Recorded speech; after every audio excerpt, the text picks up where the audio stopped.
40.8.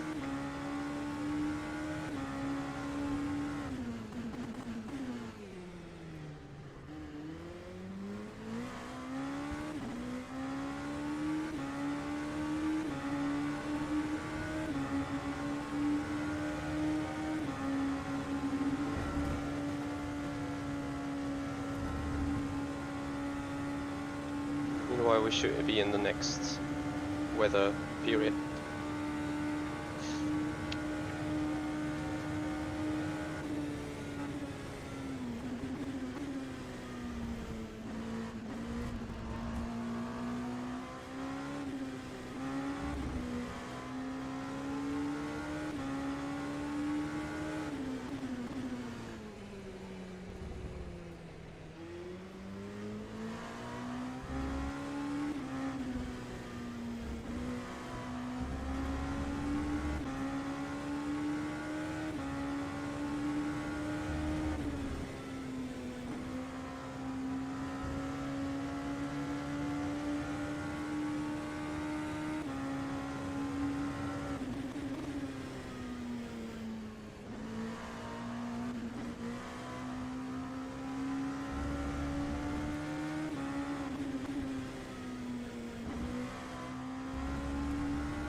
Car 10, Team Manager Car 10, your car has no front and no rear lights on.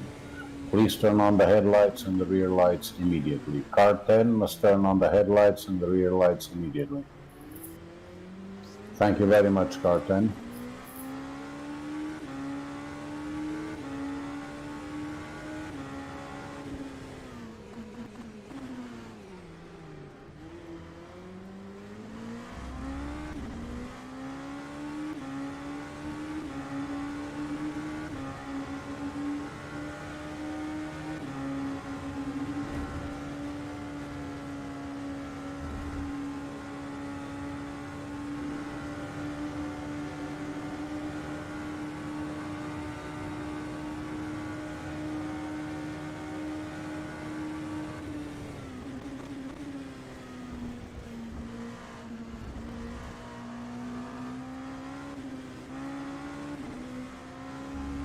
Thank you, Sotos.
37 to go. Be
No, no rain yet.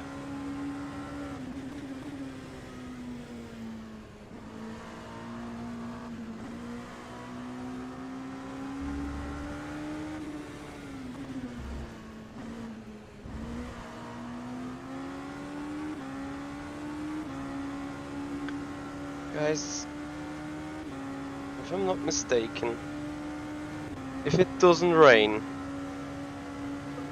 We know. We are on it.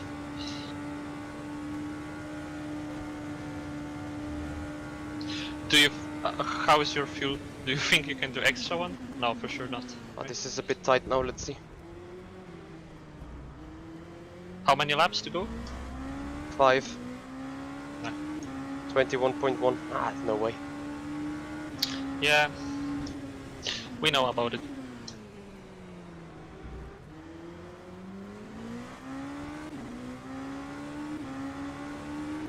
P8 because of a stupid drive-through that I got. Like really stupid. Doing a real amateur mistake into pit road, speeding by a few kph for no reason.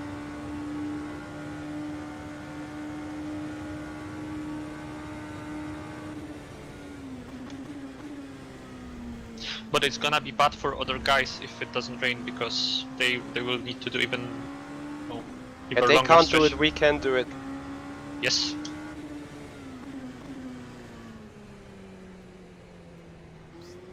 Team manager, car 86, your headlights are turned off. Your headlights are turned off. Second. Please turn them on. Car 86 must turn on the front headlights.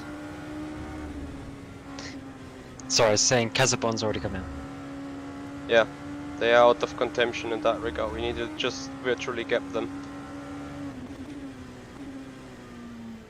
Alright, I will be joining the server now.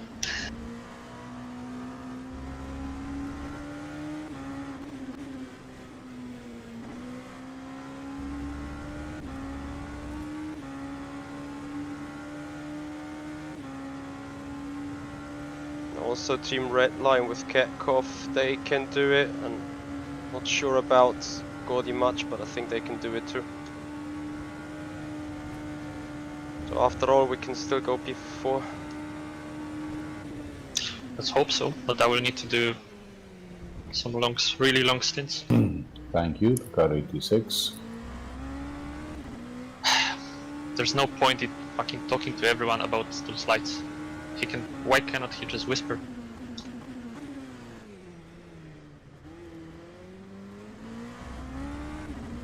Yeah, we'll get you through.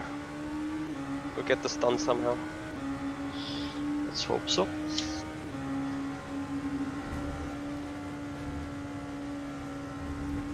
Should have seen the opportunity after my drive-through. And not you, but me. Yeah. The same position with fuel. I mean, remember, there's like 9 to 1, no, like 9 out of 10 chances that there's gonna be rain, right? Yeah, but that should have already started. Huh.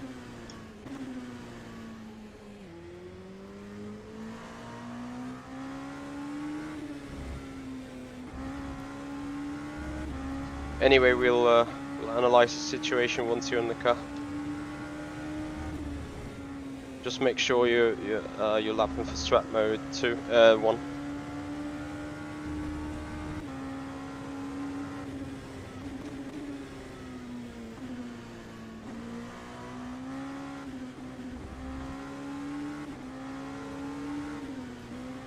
Well, I've been thinking to do like normal amount of laps first stint and then wait.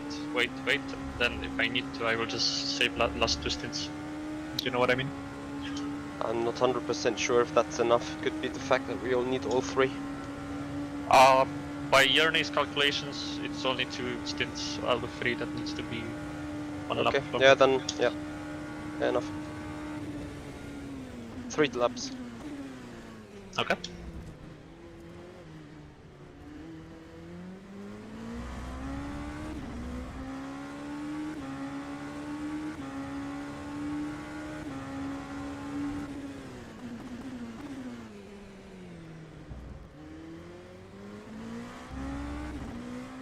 Mediums? Yep.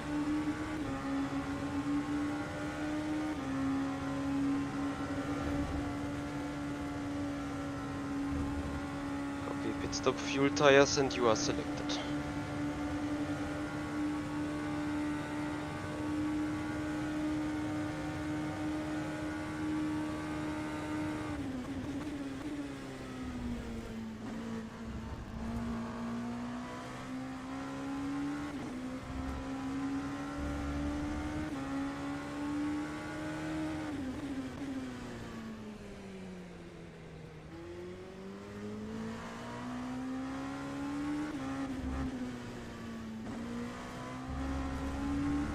So guys, I hope you will stay with us, watch party of the official stream on this stream while David is in the car.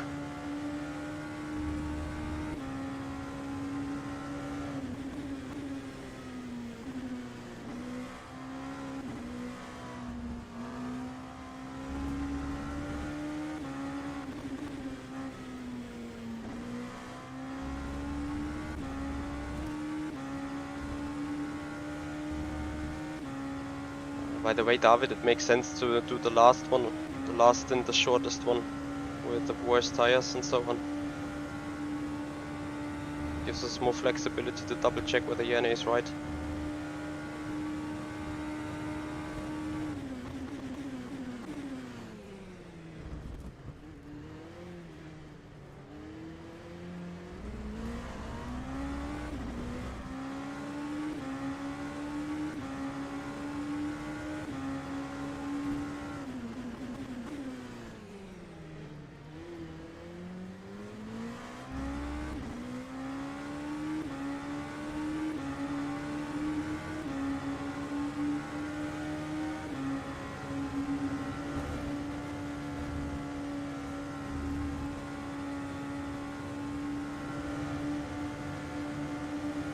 Oh fuck, Williams will obviously make it too. Yeah, yeah. What about Pinto? Unsure, but 20 seconds behind anyway, isn't it? Well, yes, but with such an extreme fuel saving. Oh, we will see. Like he has turned up in my mirror like 5-6 laps ago. Don't think he can make it then.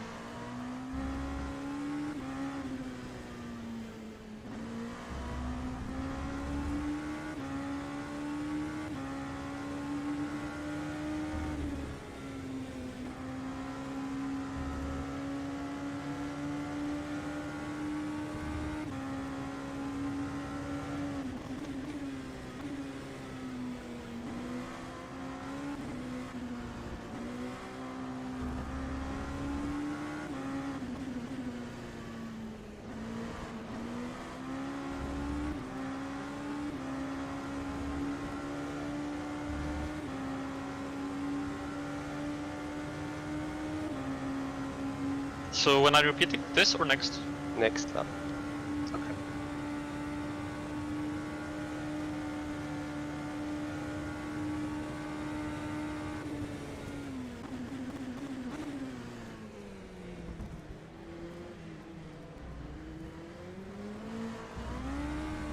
Stevens' car's had an issue with the driver swap.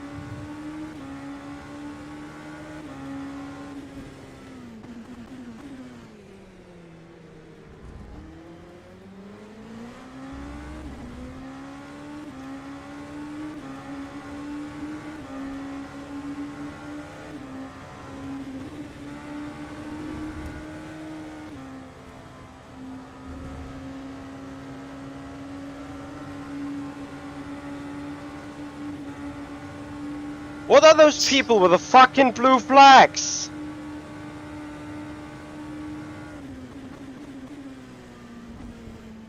Excuse me. What a cunt. Well, Pinto is still going, so he will pit this lap, right? Isn't he completely off sync? Well, if we pit now...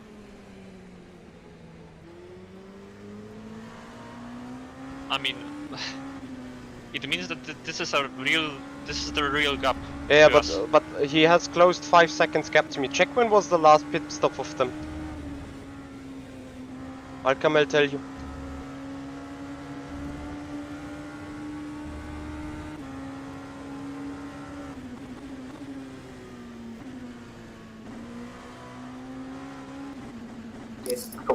Team manager car 51. Team manager car 51, please tell your driver to turn on the headlights. Car 51 needs to turn on the headlights and the rear lights also. Okay, we're coming in.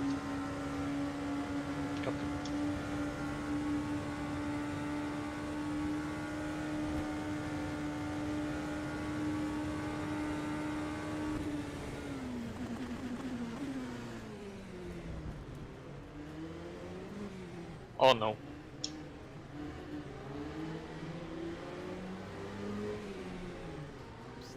Thank you for car 51 on the lights. How unlucky can you be?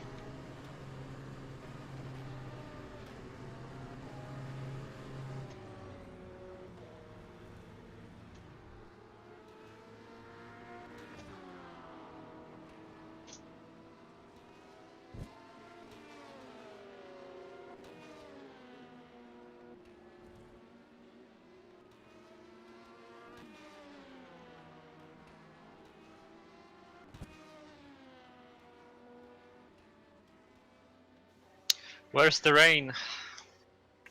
I have a feeling it's not going to come and the server wasn't set correctly, but we'll see.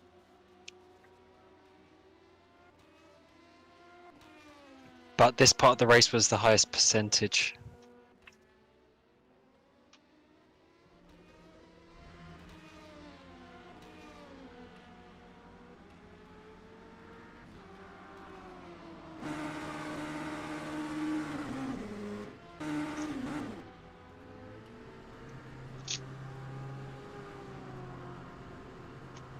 I am so pissed. They jumped us.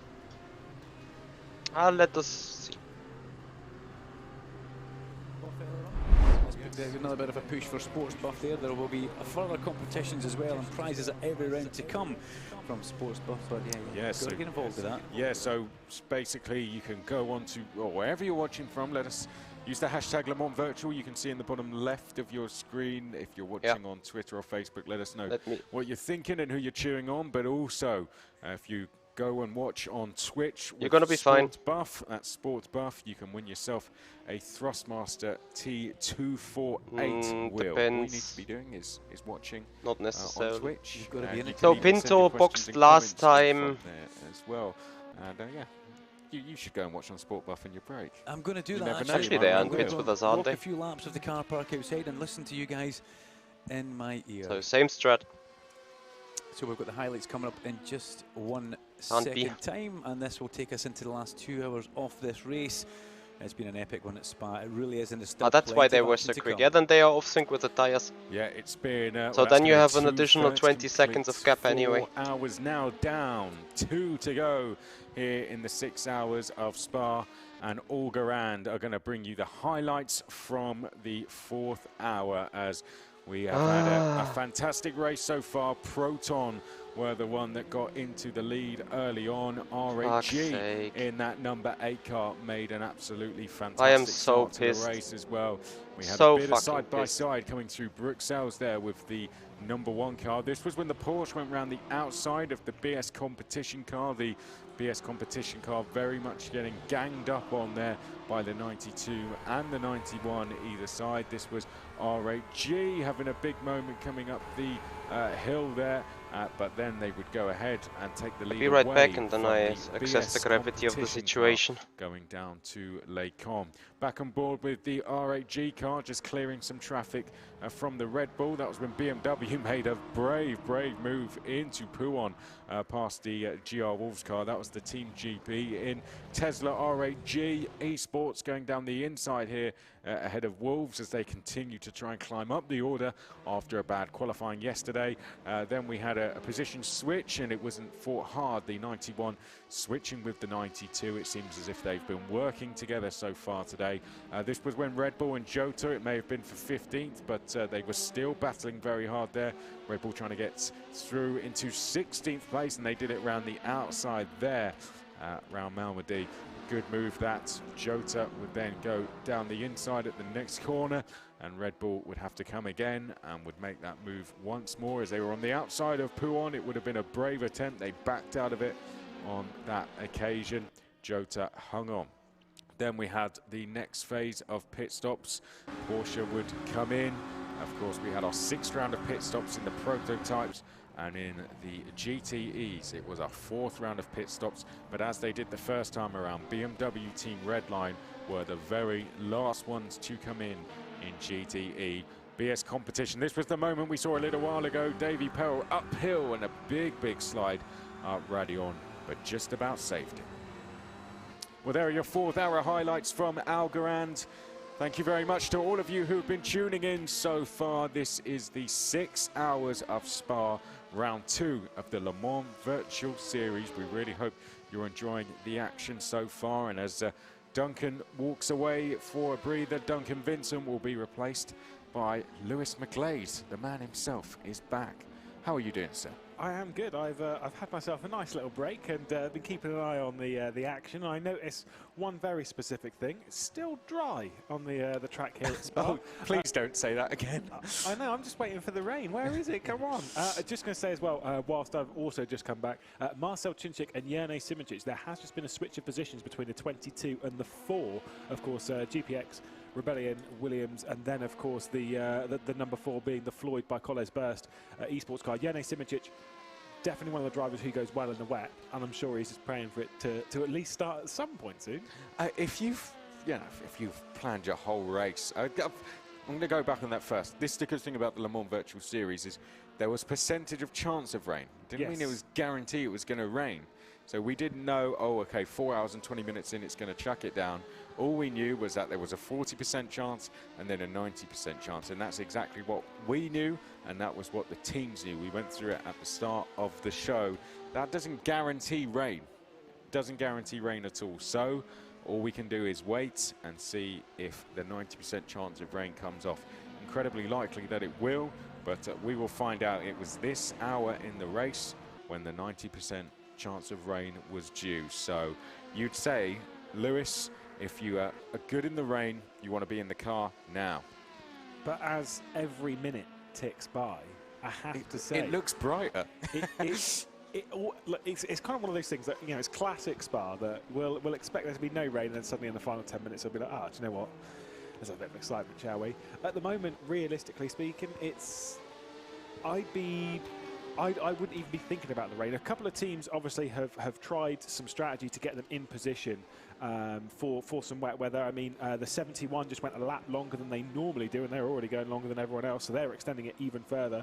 Now, by them taking that strategy, it does put them in good position, whether it's wet or dry later in the race anyway. So they're actually pretty happy, the number 71.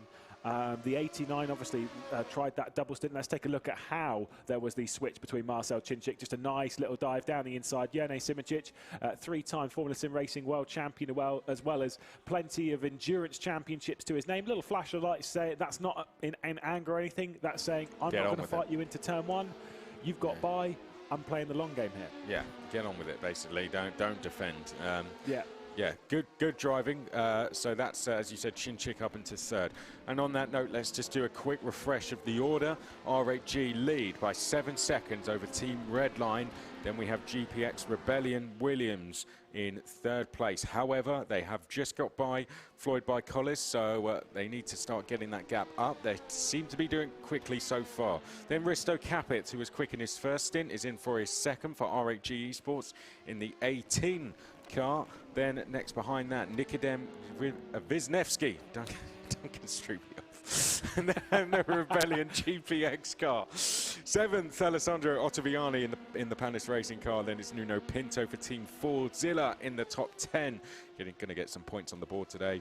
Then we have the Alpha by Collis car next. Mrocek in that car. Wiltshire Goethe for Jas Heat, rounding up the top 10, as this is our Proton car, our lead GTE car. We'll get to that one in a second.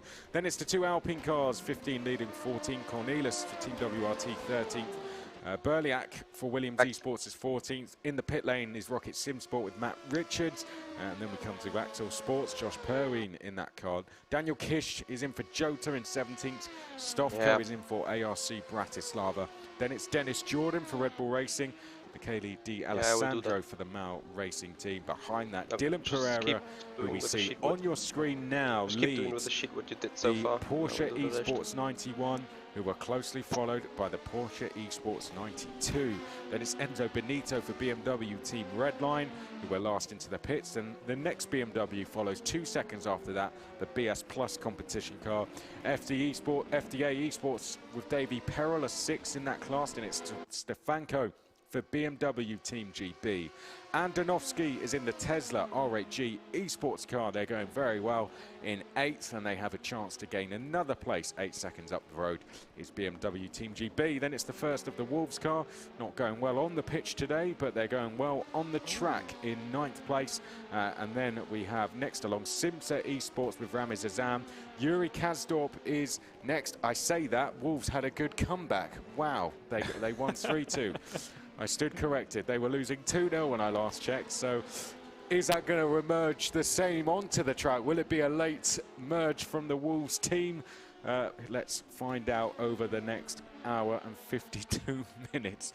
Simsa next, then is Red Bull Racing, Proton, Team Project One, GR Wolves with Chris McDade, Axel Sports, D Station, Team Project One are the first of the retirees after a crash coming up Radion.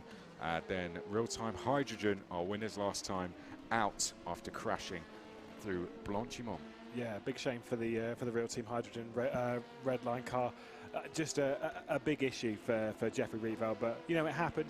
We'll say, I mean, you bring up the point there of whether the win. Of course, I know football. You know, I know a lot of people that watch this probably aren't really a massive fan of football, including I know at least a couple of drivers of that team. I know Nick Foster's not really that fast. Wow. They were 2-0 down with 10 minutes to go, and then they came back. So exactly. With 10 minutes to go in this race, watch out for GR Wolves, because they might come flying up the order. The fact they're there, though, that's going to give, like, because the fact that they're not, obviously they're not at Aston Villa because that's where the match was played, but the fact they're at the Molineux, where, you know, you've got the you know, some people that work obviously for Wolves that are there. Yeah, that's going to be a bit of a boost. Yeah, I think so. I agree with you. You know, and it was a spirited, you know, late comeback. So you know, this is going to give GR Wolves that boost, as you said. Whoever's been out of the car is now going to jump in it with that extra bit of boost, aren't they? Yeah, absolutely. And whilst we're focusing here on one very talented driver on the track, in sim racing, on the track in motorsport as well, Mitchell de Jong. Pro driver who obviously took part in the Red Bull Rallycross Championship. Distinctly remember him doing decently well there. Of course, you can see X Games gold medalist. One of the most multi-talented drivers in sim racing. And what I mean by that is anything he can race, whether it's GTEs, whether it's prototypes, whether it's rallycross, of course, whether it's doing oval racing. Nearly won the biggest championship on in esports on oval racing. Finished a couple of positions short, but still was in contention for it to the final round. It shows how skilled Mitchell de Jong is, and the fact that he can just turn up in some GTEs and still wrestle it with the very best. I mean, yeah, definitely a quality driver. Yeah, he's proven that so far this season, let alone this race. They've had a great season so far. Williams Esport have just been in to the pits. We have Ibrahim Khan, Zetak for ARC Bratislava, and Phil Denez, the American, for the Mao Racing team. One of the pro drivers, but he's a very, very quick esports driver as well, is Phil Denez. Did very well in the Isolation Series, where he raced in all sorts of things during that championship. Here we look back at the Panis Racing team. As it currently looks like, Will Stevens, there's going to be 171 laps by the margin of 5 seconds. And Alessandro Ottaviani's staring at a potential 3 or 4 place gain if he could really get a move on. He's got realistically 2 cars just ahead, which he can close down. There's one of them just up in the distance. We saw him just sneak round the corner. Just ahead is the Mao Racing team, who they are going to be putting a lap on. Of course, Mao Racing team, who have had to do a drive-through. It means we need 1 time 20 and we should be good, whatever. Into the Tesla R8G car. But at the end of this straight, down the Camel Straight, they'll be able to see Wisniewski and cap it as well. And I will have a final look now at the 92 later Porsche stages. Josh Rogers. So by the looks of it, Al-Sabti is not going to make it to the end. Good job there, and you know, they he's boxed been a part of that 15 minutes ago, and we boxed we know that they are good. 12 minutes ago, so 2 laps difference. Unless they go super slow, I will monitor that now. Of Nick Tandy when he crossed the line, absolutely celebrating, and we can see they are the winners from round 1 as well, and you can see the trophy. If you look to the seats, the empty seat just behind that, you can see the trophy from round 1, which was delivered safely to them, and they have that now there by the rigs, and they can use that as extra inspiration when they jump in the rigs. And they've also they've replaced, because I remember what was on that. It was the Lego Technic Porsche RSR that they had on there. So they've moved that out of the way from a sponsor as well. Just be like, nah, we'll move that off. We'll replace it with the trophy. It shows how highly they hold that, of course. As much as I love that Lego Porsche, I think I'd rather have the trophy there. I mean, I do love that Porsche, and this Ferrari is absolutely brilliant, but yeah, the trophy is going to be a little bit better. That's what you want, isn't it? You want to be picking up those trophies, and could they go and pick up another? Well, it's going to be a hard ask for them to do it, because Proton competition have a lead of 35 seconds. But anything can happen. There is a 90% chance of rain. We're not going to say it's definitely coming, but there is a good chance that it could happen this hour. Yeah, well, we'll have to wait and see. So as the minutes tick by, we just don't know, which means it's going to catch us all very much by surprise, which is good. You know, want it to be a bit of a shock when it arrives. It's getting cloudier. I mean, for the Porsche, I mean, right now the championship is going to be very, very interesting, at least in GTE. Of course, the race winners from last time was the 91. They're running in 2nd position. 3rd on the road. Last round was the 88. They're currently leading. The 71 was in 2nd position. That is who we're on board with, and it looks like they might well lose a position, as Enzo Benito is under plenty of pressure from Lauren Heinrich, who's jumped into this round replacing Bruno Spengler. Down into the bus stop chicane. He's going to go around the outside, gives him the inside for the final part, but the drive off potentially would focus a bit more towards Team Redline. However, Lauren Heinrich Heinrich has that one ticked off nicely. BS Competition did a good hour and 40 minutes with Alan Terzic behind the wheel, basically just running around. There's a bit of a dive back to the inside from Enzo Benito. They double stinted the tyres, finally fresh tyres onto the car. A fantastic stint, it must be said, by Alan Terzic. Certainly one of the best of the race, just based on the fact of doing a double stint in GTEs is hard work. Right now, Lauren Heinrich looking good, but I think he might be close to dropping the position to Benito again. Yeah, he's certainly in the tow, isn't he? So Heinrich's going to find this one difficult to hold off Enzo Benito, who pulls to the right-hand side of screen in that BMW Team Redline car. And is Enzo Benito going to go around the outside? No, controlled very well there from Heinrich, who went just a little bit deeper on the brakes just to cover off any challenges of Benito going around the outside. So good driving there. In the background, we see the Simsa Esports car in the black and orange colours with Ramez Azam in. They are 10th in class so far, and to get anywhere further up the field, they've got a lot of work to do. But this is good stuff from the BS Plus Competition car, who was very good at. They were very good at the first round with BS Plus Competition. They finished in 5th place at that round, and they're on for a potential improvement here. They're on for 4th place if things were to finish now. I don't think they were particularly, I mean, they weren't like disappointed with that position, but we were saying they were leading in the early stages. We saw in the highlights, didn't we, when we were watching back earlier, you know, they had a couple of coming togethers, you know, one's with the Porsche as well, wasn't it, coming through the first chicane at Monza. And then with Rocket Simpson. So guys, feel free to put down the questions as you wish to. Coming through when they were trying to, they were getting lapped, weren't they? Yeah, so. I feel so guilty. It was kind of a round of what could have been. However, unlike say, for example, the number 8 car or the number 70 today, it's not a question of what could have been. We didn't get anything from the round. It's a question of what could have been. At least we got 5th. And so for BS Competition, we know across championships it's consistency which wins you championships. We say this time and time again. It's the mantra of championship racing. Justin, after some time, that surely might be every single race, and that's how you win it. That and surely right might now, be the case. It's 100% true. Copy in that. A short championship like this, we only have 5 races. I know it's obviously still skipping far ahead, but when we're 4 hours into the race at the Nordschleife, obviously not technically because the 24 hours of Le Mans is a much longer race, but still, follow me here. We're halfway through the season. We're already not that far realistically off that point. Of course, that's getting ahead of ourselves, but still, it just shows that there is not much time. If you have a couple of bad rounds, you're as near as makes no difference out of it. Here we look at the Simsa Esports team. You make a very good point there about, time running out quickly in the series. To remind you of the point system, you get 25 for a win at this round. At the 8 hours of the Nordschleife on the 13th of November, the winner will get 38 points, 27 for second, 23 for third, 18 for fourth, and 15 for fifth. Points going down to the top 10, and then after that you will get 1 point for finishing the race. But at the 24-hour, double points, and with that, big money as well. $15,000 for the winners of LMP and for GT in the series. But for that 24 hours of race, the Le Mans 24-hour virtual, $15,000 for the LMP winner, $15,000 for the teams. And we've talked about, the money goes to the teams, and great money for them to use to further improve themselves as outfits, and good for the drivers as well. Good payoff for their hard work. Oh no! Axel getting spun around by Simsa, Ramez Azam. I mean, to be fair, not to back around the right way.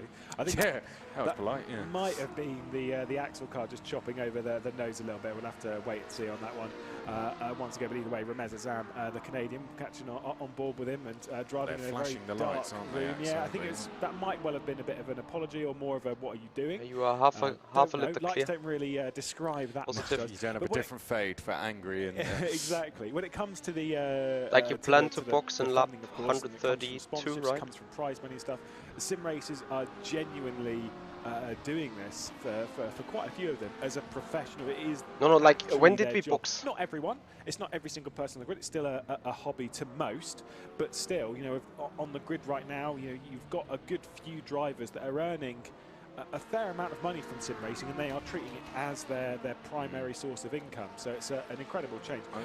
All gone, Karen. I remember working with Harry Jackson. There is a glitch in the matrix right now. Series with us, and he was a driver for the Mercedes team, and he was telling me about, you know, it was their job and they were getting paid, and they would go to the, you know, they'd all meet up and they would have to do X amount of hours on the sim, X amount of hours physically in the gym.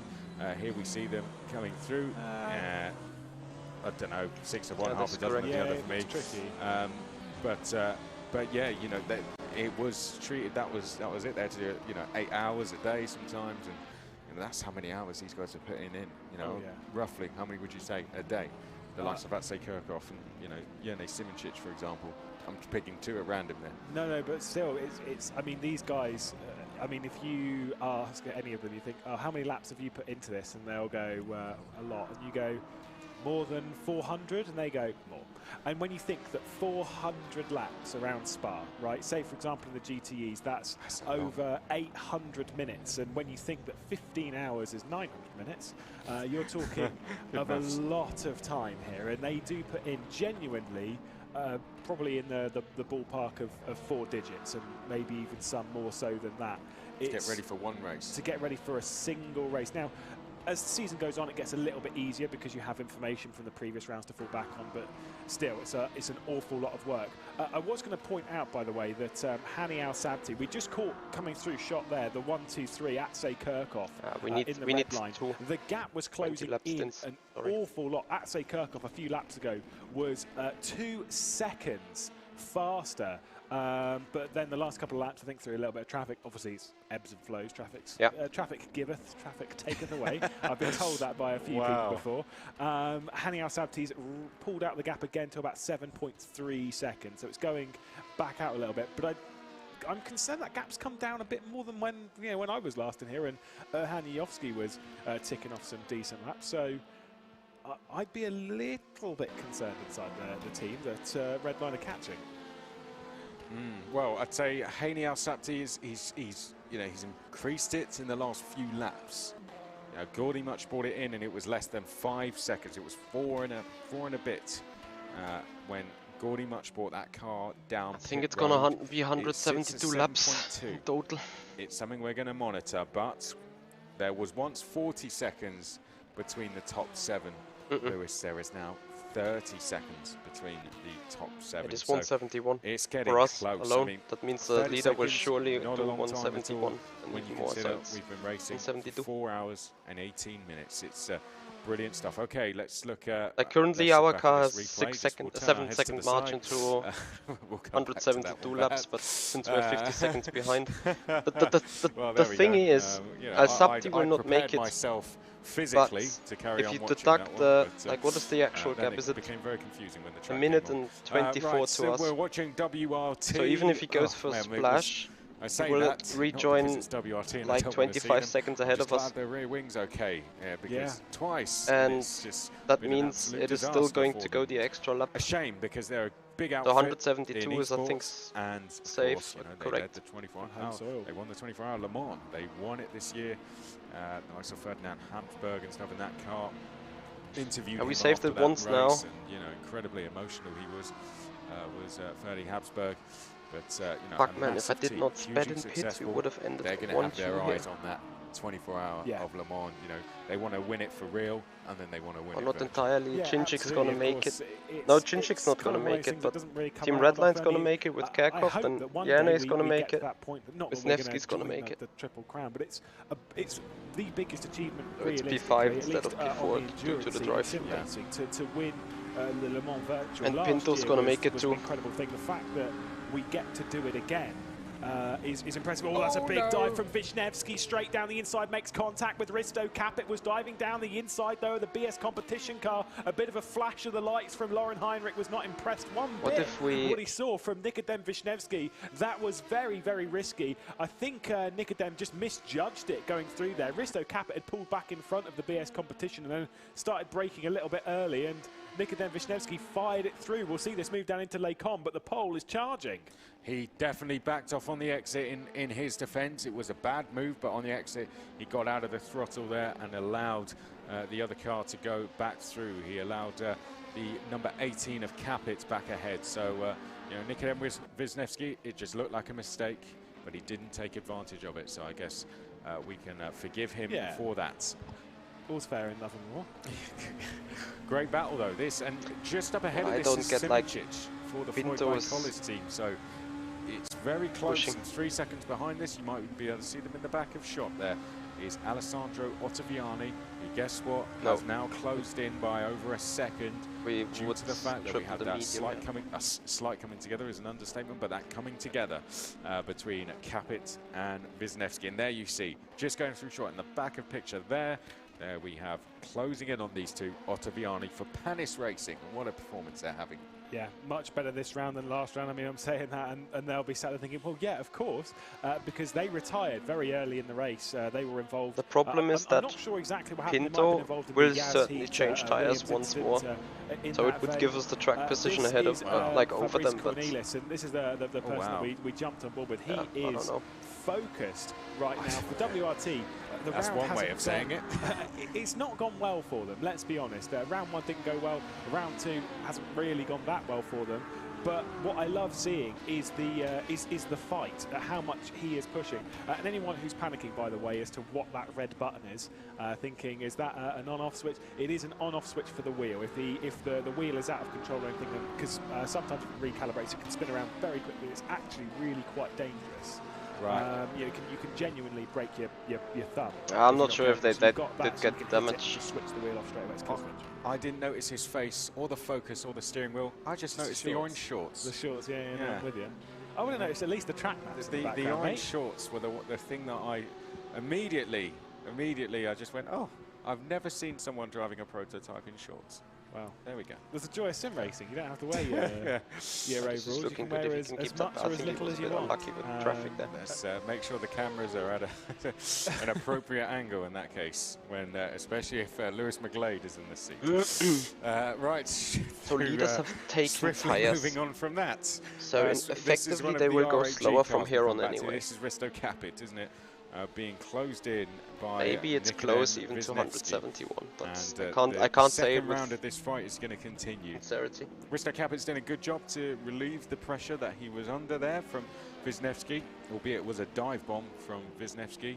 Ottaviani has got within 2 seconds, hasn't been able to close in anymore since that little coming together. Are they closing in on Jone Simičić though? Not really. It looks like it. Is that gap coming down ever so slightly? I'm not too sure. On this lap, they have closed in on him slightly, particularly through the second sector. They closed in by 0.8 of a second. So we just hearing in our ears that, of course, we were with the WRT car that came down pit road, didn't stop, and we suspect that he'd missed his just missed his box. He'd missed his box. Yeah, it's easy to do. I mean, basically, when to explain it more from a driving perspective, as we've just seen there, diving down pit lane, Risto Capit's already come. You can see it there, locked at 60 kilometres an hour as he's dived down into the pit lane. They have to 100%. Box. It's a red rectangle that's basically sat in the road, and that's their marker. You can change. You can see it if you know since last pit that's sat time. there If you in go in the box Alchem that you need to come into, and if you miss it, of course, you can't just go, oh no, I've missed it, I'm going to reverse down pit lane. Well, I'm pretty sure Eduardo Freitas is not going to like that. Brendan Hartley did that last year. I don't know if anyone remembers, but I remember Alan McNish's face when I said that one on commentary. Yeah, we heard that he had done that, and rightfully the Toyota Gazoo racing driver received a penalty. He thought, well, you know, the Le Mans Virtual, I might just be able to reverse this one down. Not the case. Eduardo Freitas gave him a slap on the wrist for that one. Down straight back in. Here we go. They had enough fuel. Take two. They did. We don't do this much. We don't just sit with the car coming into the pit lane. But I think we are. Could punch me in the face so bad. We need to see WRT. I mean, it just rounds off what has been an awful day for them. And there they are, safely in. If that was the wrong pit box, I think that would have been. I think they would have just. I think would have just walked off. I'm not sure they would have even continued. I remember once a race at Bathurst, and this was actually before my time in sim racing. I've been told the story a good few times. That Robert Wiesemüller, one of the drivers who runs series now, less so drives, elsewhere in sim racing, and he was doing a race on rFactor 1. Yeah, in the stint where I had my brain fail. In a good position, came into the pit lane, couldn't find his box. And he was like, well, where could it be? Maybe there's too many drivers, and maybe it's put a box randomly somewhere in the back. So he drove all the way around the back area of the pit lane looking for his box, couldn't find it, had to escape, couldn't get any fuel in the car. That's it. He retired from the race because he couldn't find his pit box anywhere. That's rough. Wow. Okay, there we go.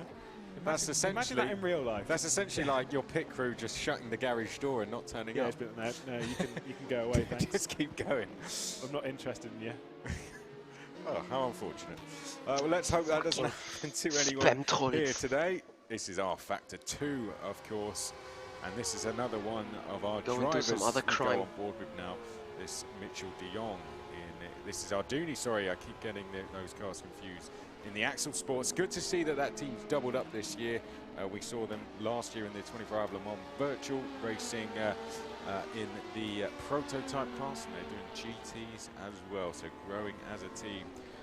And Davide Arduni in the car for them. Good to see him as well on the Le Mans Virtual Series grid. Of course, round 1 of the Le Mans Virtual Cup was on the grid for that in the LMP3s, and took a very well-deserved second place that day, and of course was then thrown into the GT that you can see now. So I think that's, of course, the entire point of that series is to get drivers into the Le Mans Virtual Series, and whilst there is the prize of the top 2 from that championship at the end of it, going through to doing the Le Mans Virtual at the start of next year, there are still other routes, and that comes from the teams themselves. So nice to see that working out, at least for one of our competitors. Yeah, and the Le Mans Virtual Cup, if you're not aware of what that is, if it sounds new to you, then the Le Mans Virtual Cup is a new series this year that we are running to give anybody the chance, and I mean anybody the chance, if you have rFactor 2, to come and race with us on the 15th and 16th of January at the NEC in Birmingham here in the UK for the 24-hour of Le Mans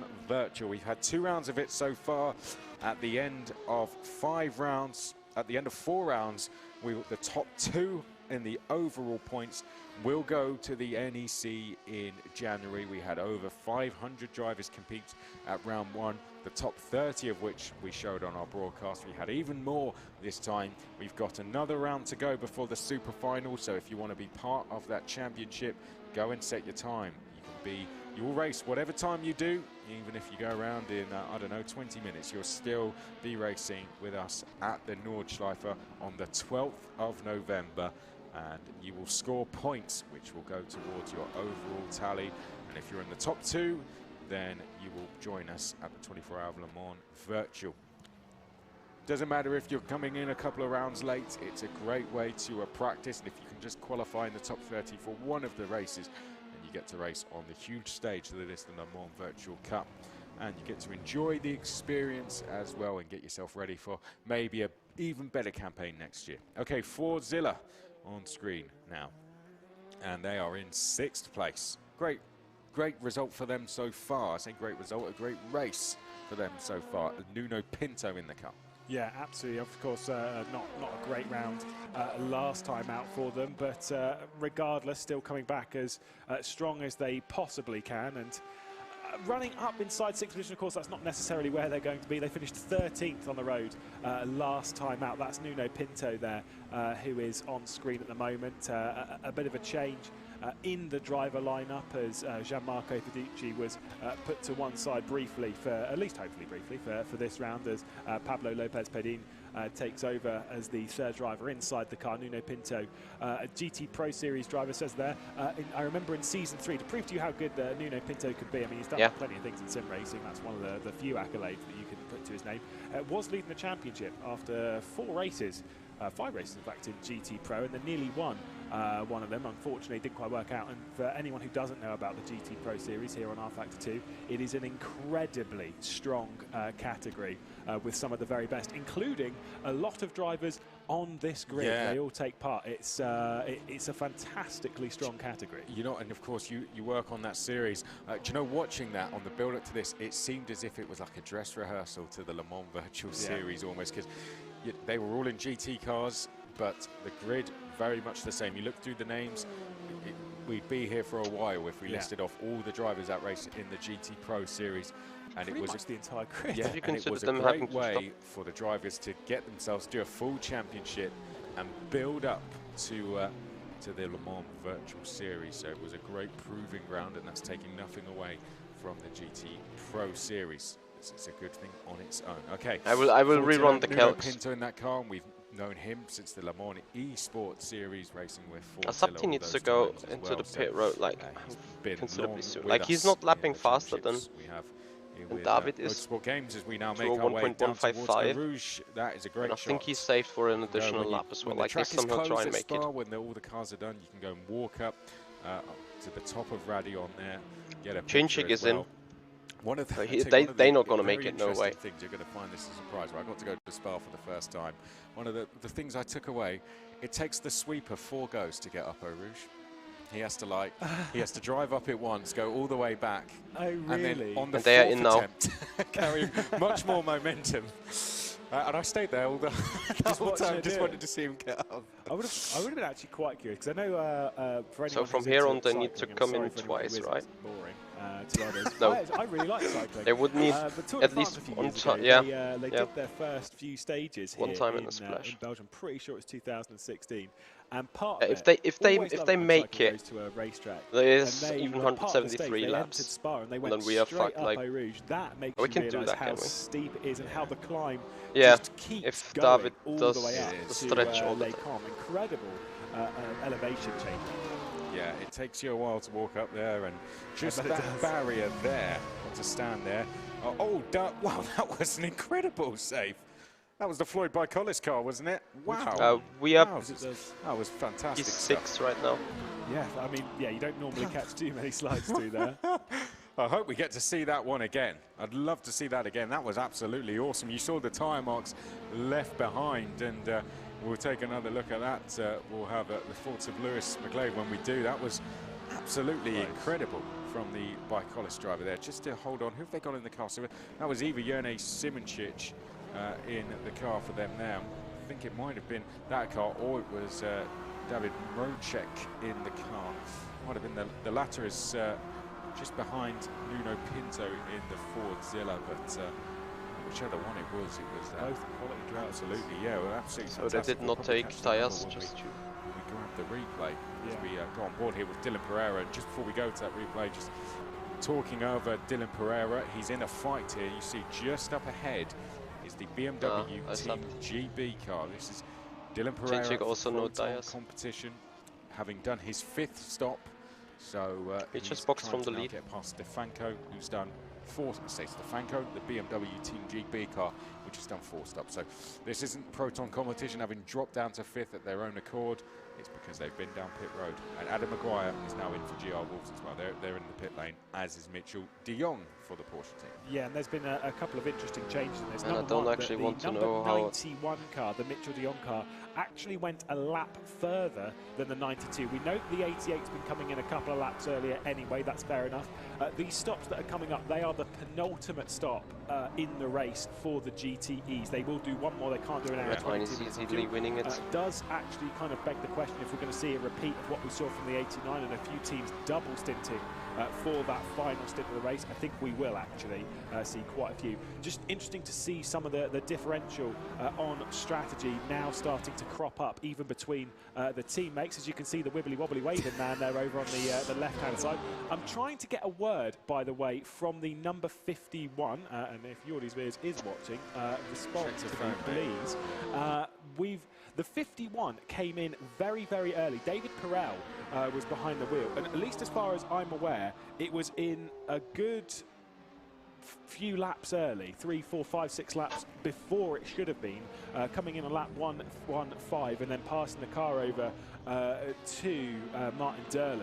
Yeah, there's of course Dylan Pereira now ahead of BMW Team GB as well, so a change there for what is now 3rd in the GTE class, and Lewis will get on the case, see if we can find out what's going on with FDA Esports. It means they've been coming in later. We've always been seeing them coming last as they're kind of out of sync on their stops in terms of the rest of the field. So good stuff here from Proton Competition. They're having a a good day at the office so far. They could be on for a win, having got that third at the first round. And I don't know, they seem the surprise package for me at the first round. Then here's the bad news. Are on that, but just how well they both raced. Not just how they drive, but they both raced incredibly well, and they got a well-deserved podium, and they could turn that here into a win, perhaps. Oh wow, we're Here's also the Porsches, isn't it? Yeah, right. And they were close earlier, remember, and they switched. They've done it a couple of times, haven't they? Yeah, I mean, these two have been, you can't separate them, these two teammates. They're good, I don't know whether they're going to assist themselves. As we can see a nice little look into race control once more. It's always good to see how things are adjudicated or adjusted or are sorted out across the entire race, and showing that no matter what you do, eyes are always on. I always remember this with pit lane exits and stuff, and remember saying, they're never going to check it. They're never going to go through an entire 8-hour race and check it. Well, now we don't have to, because we can just sit there and watch it all the time. Yeah, exactly. And we've got multiple people checking all the time and protest if they're coming in from the teams, and they'll check and address those protests immediately. And of course, as well as Ben Ross-Turner, we have the man himself, Eduardo Freitas, working remotely as well. That's the team you saw there that we have here at base, but we also have Eduardo Freitas, who we know from the World Endurance Championship and the 24-hour of Le Mans as the race director as well. And we will hear him intermittently as well. We'll hear him throughout the season. Great to have Eduardo, like we did for the 24-hour race last year, as we now have cars, our prototypes coming back out of the pits. We have Wisniewski in, we have Redline, Kirchhoff is coming back out, Simoncic for the Floyd by Collis team in, Mrocek in as well. So we have 7 stops being completed for most of the prototype cars here. Haney Al-Sapti, I say 7, there'll be 8 stops, apologies. Haney Al-Sapti remains out on the circuit for the R8G esports team, and here come the cars back out onto the circuit. Yeah, interesting to see how the P2 category, the prototype category rather, is working out right now. And it's kind of one of those ones that realistically, we're not seeing as much like on-track battling inside the top 5, but genuinely, any one of those cars can actually win this thing. There is no doubt in my mind that we can see any of them. The number 1 car here on screen, Kuba Brzezinski behind the wheel of that one now, between Hani Al-Sabti, as you said, in the number 8 car, Atsej Kirchhoff, who's presently driving the 1, 2, 3, Jerne Simoncic, of course. And to be honest, one of the teams that I'm not necessarily super surprised by, knowing their talent and speed coming into this, but there was just something about their pace last round that sort of like the consistency, and that was the 22 that's presently sat on the grid up there or on the track in 3rd position.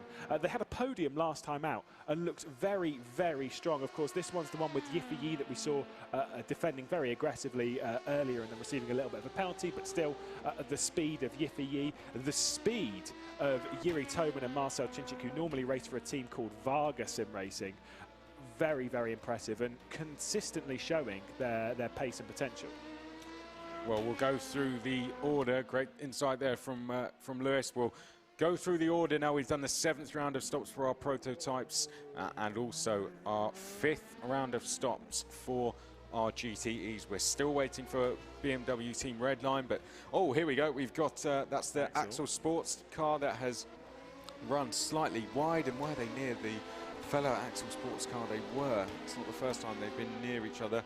Josh Perween in the car for them, the Australian, making his way up towards La Source, and just trying to get past the other Axel Sports car. I'm sure they won't make it too difficult for him.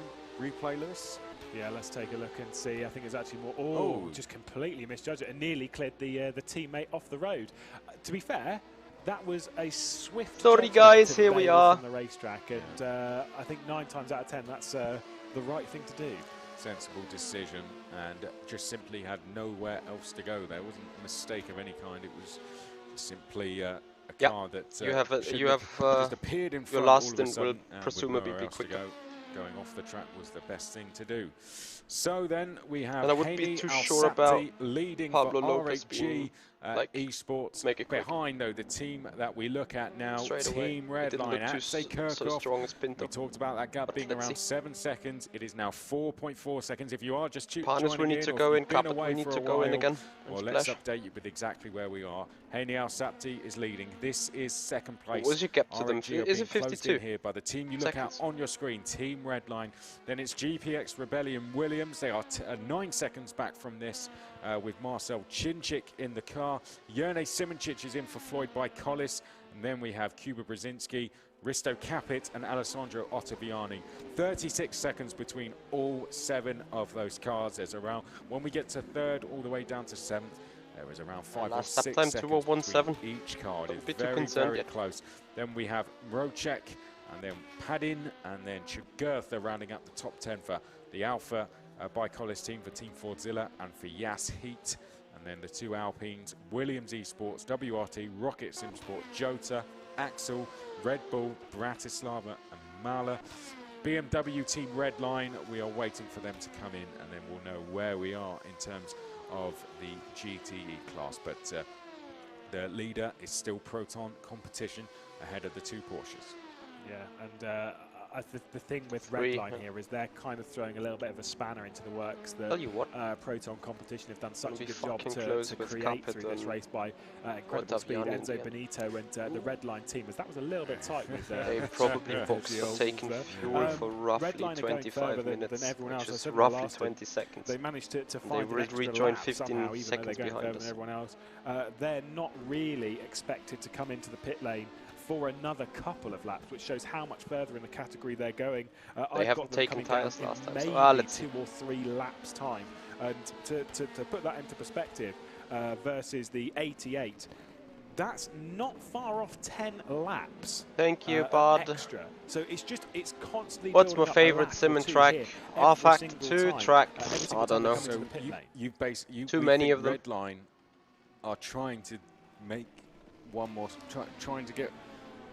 Not necessarily one less stop. It's more so about, because I don't think they can save enough to but it will get be rid less of the fuel stop. on the last But stop. it's a shorter stint, and so if you only put in fuel, I mean, to be fair, I actually think that most teams will only put fuel in, they won't change tyres on the final stop in GTE, just because it's quite a relatively short final stint, and we also saw from BS competition that it works a bit earlier in the race, or sort of works. They don't lose too much time from doing so, and you gain the track position.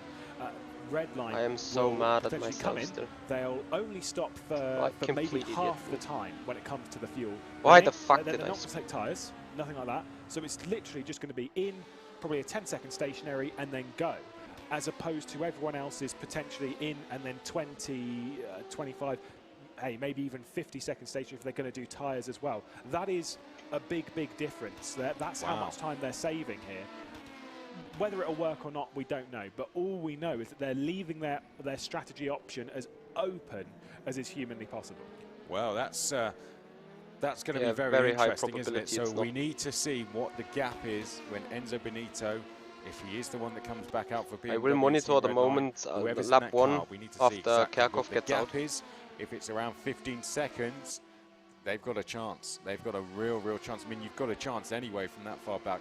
But they won't necessarily have to close that gap on track. They might just be able to do that down in pit lane.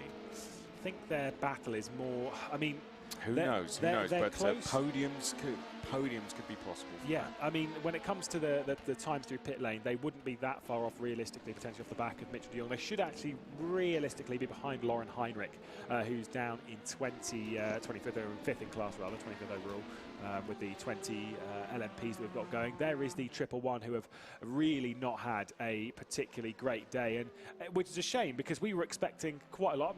Not that we piled the pressure on, or I don't believe in the commentators' curse, I won't have any of that. They had an okay day yesterday. Not a great one, but an okay one. They took a bit of a gamble in a sense by putting Johnny Edgar into the car at the start, and I mean we spoke about this lightly before the race had begun, that I reckoned, obviously easy to say on the sideline and pull the shots, because we don't know what's happening behind the scenes. But I would have said that Yuri Kazdorp should have been in the car at the start of the race, just based on the fact of his experience and the speed that he has. That said, we were expecting rain. We were expecting to be under quite a lot of wet weather at the moment, and Yuri Kasdorp flies in that, so I understand why they didn't put him in at the start of the race. They've taken a bit of a gamble. Then obviously, clearly quite a few other things have gone wrong, and unfortunately it does seem like the second consecutive round where the whole Red Bull Racing, to be fair, even in the LMP category as well, they're looking for to be honest, what could have been damage repair rather than a joy of success. But big points are up for grabs in the 8-hour of the Nordschleife and the 24-hour of Le Mans Virtual, so don't give up because it's not done until the end.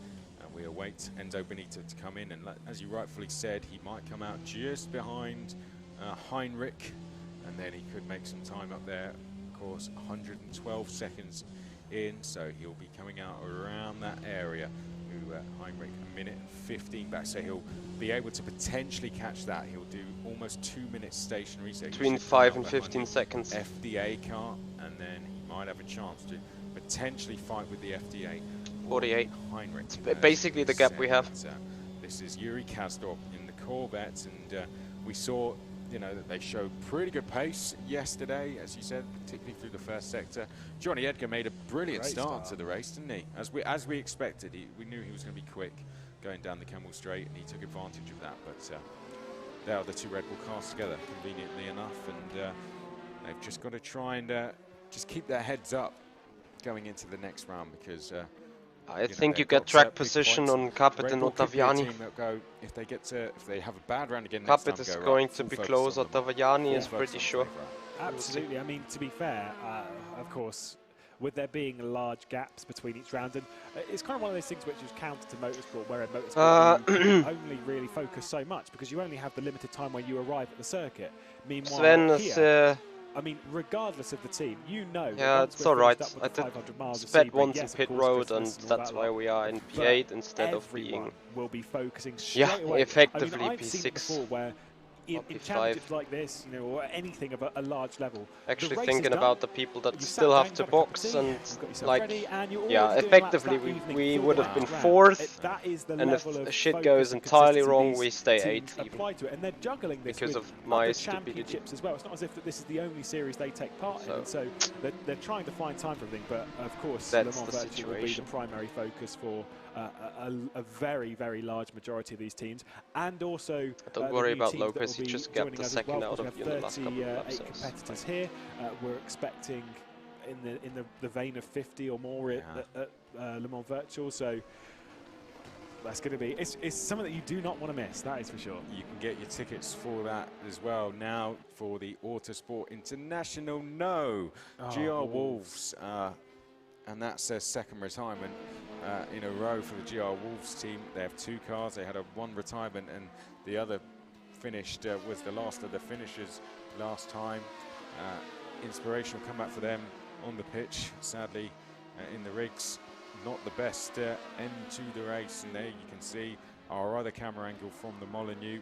The other one looks out onto the pitch, but what a shame for GR Wolves. One of the rigs still going. We don't quite know what happened there, we will be told, but who knows, it could be a disconnect. We don't know. How are you guys doing though? GR Wolves. What a shame though for them. They will be back. They've showed good potential today, and GR Wolves will be back again, no doubt. But one thing I have to say, Lewis, before we head into the final. Yeah, the P4 is currently on the verge of about how clear P2. Le Mans Virtual is. 37 seconds after nearly 5 hours of racing between our top 7, and those gaps are not budging. That just shows how consistent, you know, we've got all esports drivers in there now. Al Sapti, Kirchhoff, Chinchik, Simoncic, Brzezinski, Capit, Ottaviani. The titles between those guys, you wouldn't be able to count on 2 hands. Fantastic consistency. They're just, none of them are budging out of the gaps have stayed almost exactly the same as they were, I don't know, 2 hours ago. Yeah, they, like I say, you're talking about the very, very best across all of sim racing. It's where you, saying it like it's a sprint race, it's 6 hours, and you know, we're not saying that it's a short race. What we mean by that is that you can't make a mistake, and I don't mean like a crash or whatever. It's big incidents and stuff. Here we go. Let's see what happened to Nick Foster. Bit of a snap on entry, and I don't think he'll be coaching that one to some of his drivers. He does do a bit of driver coaching, but that one. Not ideal. I'm sure I'll receive a message from him. But I was going to ask him what had happened. But I did. He was chatting to me a little bit earlier in one of the pit stops. He was saying he might not chat to you for a few minutes. Yeah, no, I think he might have a bit of a breather. But he's a good driver, of course. He's across various sims and jumping into this one. I'm actually surprised he went out to the Wolverhampton Modular Stadium. But he's a quality driver both in real life as well as in the sim. As has done his coaching and stuff. He was saying that he was just happy that he was faster than David Perel, who is one of his many bosses at Coach Dave Academy. And so David Perel, who runs that kind of stuff, and Nick Foster, who does the coaching for it. So there's a little bit of competition between those two across very different cars. But still, I think he'll take that as a little bit of a win, and then that as quite a big loss. Real shame for the GR Wolves team, but they've not been the only ones to make a big mistake there. They are one of just a handful who have got it all wrong coming up Eau Rouge. And that's just the challenges you face when you've got to take on a corner like Eau Rouge for 6 hours and you have to be flat out every single time. It gets very, very difficult to tell you what. Dunk is making me lose my focus there in a bad way. But you know, when you've got to take that on for 6 hours, incredibly difficult. And I'm going to say it again, when you have to take the Nordschleifer on for 8 hours, that's going to be even more difficult. It's a very different challenge. I mean, it's something which a lot of these drivers aren't really used to. I mean, it's difficult enough for us. We've got to pick out all the corner names and stuff. But for the drivers, it's a whole different level. I'm really looking forward to it because it's not. We don't get the opportunity to race these style of cars. I mean, you can't in real life, realistically. So you know, we only get the chance in sim racing. You might be able to, but I don't think you'd be joined by perfect. many people. I'm really excited. I think it's going to be a fantastic round. But again, it's more about the driver versus the track rather than anything else. Red line still going. This is actually... Is this getting to the era of doing one less stop now? Surely. No. No? No, close though, close. 50 to 55 minutes were the stint times we were They've got to be in this lap though. I mean, they are going impressively far. I mean, this is the 25th lap of this stint, and I've seen some 25s. 22 to 24 we were expecting, so this is... They've done 25s before. They did, from my numbers, they've done 26 the last two stints. Ooh. Maybe they are going one stint. That would be impressive. If they can save that much fuel on this pace, that's something to keep an eye on. Here are another Wolves car going toe-to-toe with the Axel sports car coming through La Source. The other GR Wolves car is running in 13th place with Chris McDade in the car. They have done one more stop than those around, so that needs to be taken into account when looking at their position on track. Lewis looking up what BMW Redline could be up to here. Are we going to see him go one more? If they can get to, if they can do 8 more minutes, they can do 8 more minutes somehow. I mean, that's a huge ask, and it might even be impossible. But then if they fuel save on their next stint, exactly, could they get to the end? They don't necessarily need to go. I think if they can hit the hour mark dead on, then they'll be close. The problem is though, is that you know, in timed races, you're not going to a certain amount of laps. And I'm sure they're calculating. You are ready to triple that medium, right? But you've always got to add a ±1 lap to whatever calculation you've done. Awesome. Because the race ends. Current wear looks good that you finish with 23% on the worst tyre and lap 172. The checker flag comes out. Now, let's say, for example, you're on the run down to Eau Rouge. That prototype crosses the line. You've got that entire lap to do, which could be a lap further than your initial calculation. It's always one thing, and I've been on the strategy wall for a couple of teams before. It's always one of the most horrible things when you're at this point of the race and you know that it's one lap that makes or breaks the entire race, and the entire 6 hours of work through the race and the entire hundreds of hours of preparation from everyone. Now, they're going to come out here around 6th or 7th. And they'll be, they're 20 seconds ahead. They'll do almost, well, do 112 seconds in the pits. So they'll have a gap of, you know, I don't know, it'll be about 50 seconds, 50 to 60 seconds to the leaders. If they go one less stop, then they are back in, they are in contention for a very good result. I don't want to put a place to it, but they could be in for a very, very good result.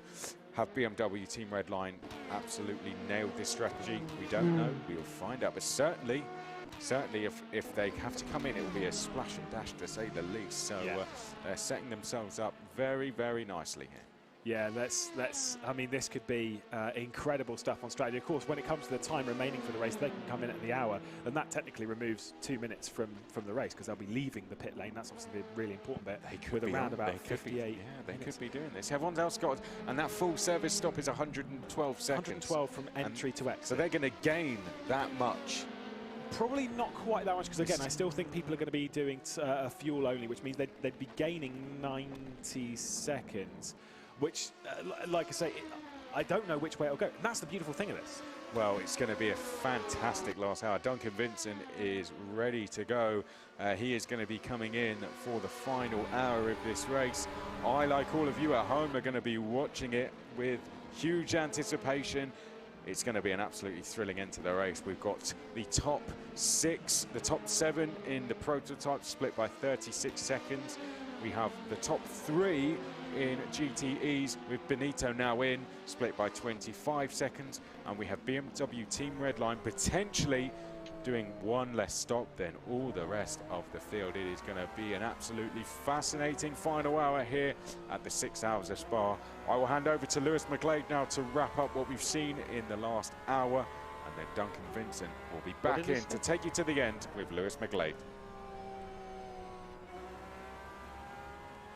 Well, back to the highlights then to see what's happened over the 5th hour. This one presented by Thrustmaster, and what an incredible race it has been from the very start. We've seen crazy action all the way through, and that has not given up all the way through the race. We're still yet to see any rain. Our race leaders early on was the number 70. Unfortunately, some big issues for them later on. It would then refocus the way of the number 8 R8G car a little bit later. We've seen fantastic battles between BS Competition, and excellent save from the Porsche Esports drivers as well. We've seen that a couple of times as well. A great battle between Bicoles Burst Esports and the GPX Williams car, the number 22, which has been really impressing today, although they did receive a 10-second time penalty a bit earlier in the race due to aggressive defence. The number 88 has been out front for pretty much the entirety of the race. However, their time at the front could be coming to an end. We'll have to wait and see what the 71 could do.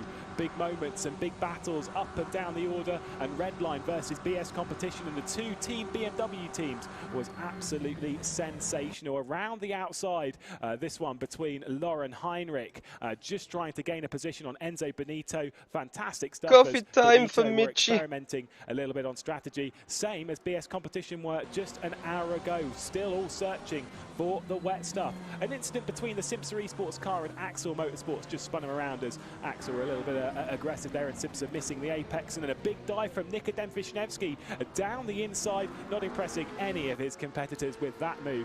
Didn't gain the position, did manage to back out of it. Then a couple of issues for the Marla car as they dropped down the order courtesy of some connection issues. A position switch between the number 77 and BMW Team GB as Axel Sport nearly cleared their teammates off the road. A bit of a flash of the lights to say, I'm sorry, pal, did not mean that one bit. Just diving down the inside at the bus stop chicane.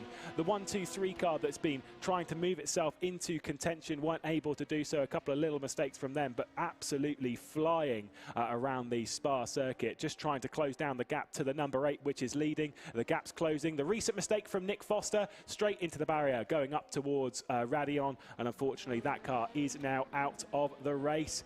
5 hours down, just one more to go. The number 8 is in control, and Duncan Vincent is back in the commentary booth. I am back in the commentary booth, and we've had some other action. That's the Yas car, isn't it? Yeah. Now, what's happened to that? Number 49 car comes in as soon as I get the microphone, and that's been, I would like to say, I think that's been backwards into a wall because the rear wing's missing off it. It looks like it's got a damaged back wheel as well. Lewis, every time I give the reins over to yourself and McCarthy, I come back to a war zone. So it's been one of these frantic hours. but it's Hani Al Sabti in the front just now, and he's doing a cracking job with 6.9 second lead over Kerkhoff in the Team Red Line car. In the prototype class, you can see our leaders are on screen. Al Sabti in the R8G Esports car leading the prototype way, and Joshua Rogers in the Porsche Esports team car number 92, the GTE leader. So we're into our last hour of the Spa 6 hours here for the Le Mans Virtual Series, and it has been an enthralling race. It's given us almost everything it promised, apart from one thing, and we're not going to mention that anymore. I know the teams... Why not? Well, I know all the teams are gearing up for it. Me and myself, we've been gearing up for it, and it's a beautiful summer's day in Ardennes Forest.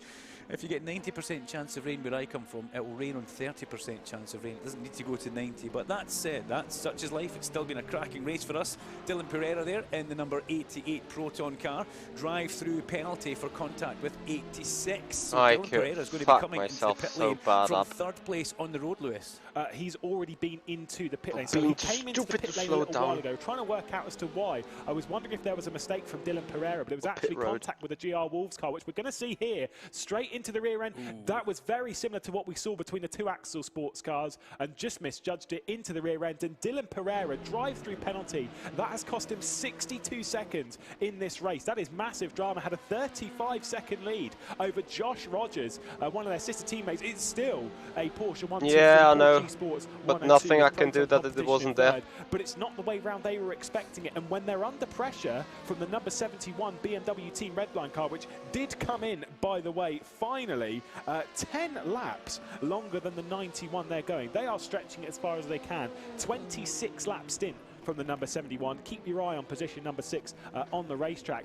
That is a massive moment for Dylan Pereira. I feel sorry for Dylan Pereira there. Yes, he made a mistake. However, it's hard. There was an awful lot going on inside him. The car in front was probably checking up because that car was passing them as well. And it really, really unfortunate that's a huge punishment for what just went on there. That was a busy segment of the track. But yes, ultimately he's made a mistake, and he turned the GR Wolves car around in a circle. Never the best. As we come to the top of the Kemmel Straight, we pick up with the number 1 car. It goes through that wherever he comes. That car just now, the Rebellion GPX Esports car. Lights are flashing on the back of it. He's chasing the By-Collis car as they go down the hill there. That's Simon Chich in that car, and they're very much glued together. The Floyd By-Collis, Simon Chich. Well, can he get past the burst car? That's what we want to see here. Down they come through the heart of Spa. 54 minutes remaining in this. Wherever they're going to rejoin behind you, that is the gap you have to the end. What are you noticing on our timing screens? What's jumping out at you just now? Well, I'm getting the vibe. Obviously, we were saying this with the GTEs, that we were expecting a splash and dash. We're trying to work out with when the final stops are going to be happening in the prototype category. Now, we don't know. The number 65, that one being the one driven by Alessandro Ottaviani, the Panis Racing car, has just been in what will be its penultimate stop. There is the Yaz Heat car in the pit lane that Will Tregerth is driving, so did manage to grab it round. Let's see what happened to him. But they have to splash again. I think we can kind of guess what's going to happen. We know what's going to go on here. Trying to get past the Team Project 1 car. Oh, Team Project 1 completely misjudged that and straight into the barrier. That was a little bit naughty. We had number 4 as well there, Lewis. Project 1 Porsche went hard into the barrier right after that. So, yeah. That's not a good manoeuvre for both of those cars. The 56 Project 1 car into the barrier heavily with the Yas car there. So if we have a look at the timing screen just now, where is that 56 car? Nurendorf still in the pit lane. So even more good news, they took all new tyres. Stop for repairs, I think we will have to say for that one. So as effectively, streak heading down the hill just now. That is is that the rocket car in front of it? Yeah, a little bit out of position just now, isn't it? As we come down through, yeah, you can manage a 40-second gap. Eau Rouge and over Laradio, and this is giving the Collis car a huge hole in the air, and he's trying to use it to good use because he needs to stay ahead of the car which is hunting him down. I think that is a race-ending crash for Tim Nurendorf actually. Into the track, the garage there, but he's also got a drive-through penalty for contact with car 14 Lewis. I think we knew that was coming, yes. Yeah, that was about applicable, but unfortunately they've just pulled the plug on this race after that incident anyway. So for Team Project 1, one of the teams that I was bigging up because I thought the partnership with BPM, Butler Power Motorsport, I wasn't expecting too much from them in round one, and they did exceptionally well. Had both cars in the points-paying positions with 9th and 10th. I was expecting, to be honest, and they've got the pace to do so. I was expecting the same coming into this round, that they were going to repeat that, and unfortunately, not so much. Not a great round for them. We saw the other one out of the race a little bit earlier, his teammate, and unfortunately now the second one has a bit in the dust as well, unfortunately. A very big shame, but that's racing. Very big shunt as well, yeah. Hani Al-Sabti is in the front, and 8.3 seconds is now his lead over the 1-2-3 Team Redline car. And he's just barely putting a couple of tenths in each time he goes over the line, and that's all it takes. But 8 seconds is by no way a comfortable lead around Spa-Francorchamps here. We're looking at the Simonchich-Brzezinski battle just now. 0.7 of a second separating the number 4 car and the number 1 car, the Floyd by Collis Burst and the Rebellion GPX eSport car. And this is a battle which will go all the way to the end. 2 names from the World Endurance paddock by Collis and Rebellion.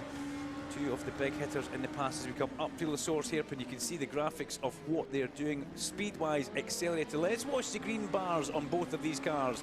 We shouldn't see any change in green bar until we get to round about the top of the Kemmel Straight as they go through Eau Rouge here.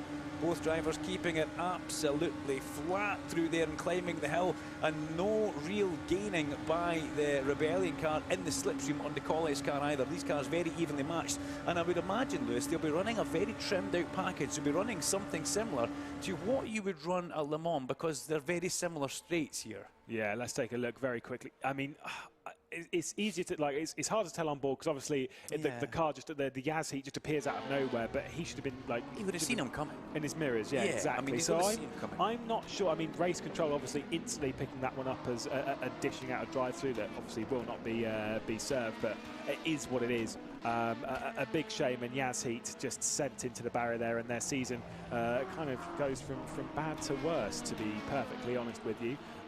Didn't take long for that penalty to come out, because I don't think there was much in the way of needing to review that. Ben Turner, Eduardo Freitas and Lewis Edmondson outside very much on the ball with that one here, and this is holding up the Collis car. That's the junior car that we were getting referred to by Chris McCarthy, and now the Rebellion is in striking distance for a manoeuvre at the bus stop chicane. If they can get a good run through Stavolo here, which both cars have done and will get, he's going to be gaining all the way along this last stretch of tarmac as they come towards Blanchimont. Over a second. An amazing left-hand corner, which we saw earlier on. Real Team Hydrogen Redline making a mistake and going off there. Is he close enough to make a move in the brakes? No, he's not. He's compromised by a very... Is that a car squint coming in there? That WRT car hasn't had another issue, has it? But that compromised any overtake that the Rebellion may have had. I think WRT will head for the pit lane. We'll see that possibly in the back. Yes, there he goes into pit lane. So it's not been a good one. The Goodyear blimps above us as well now. So ultimately, the skies are clear.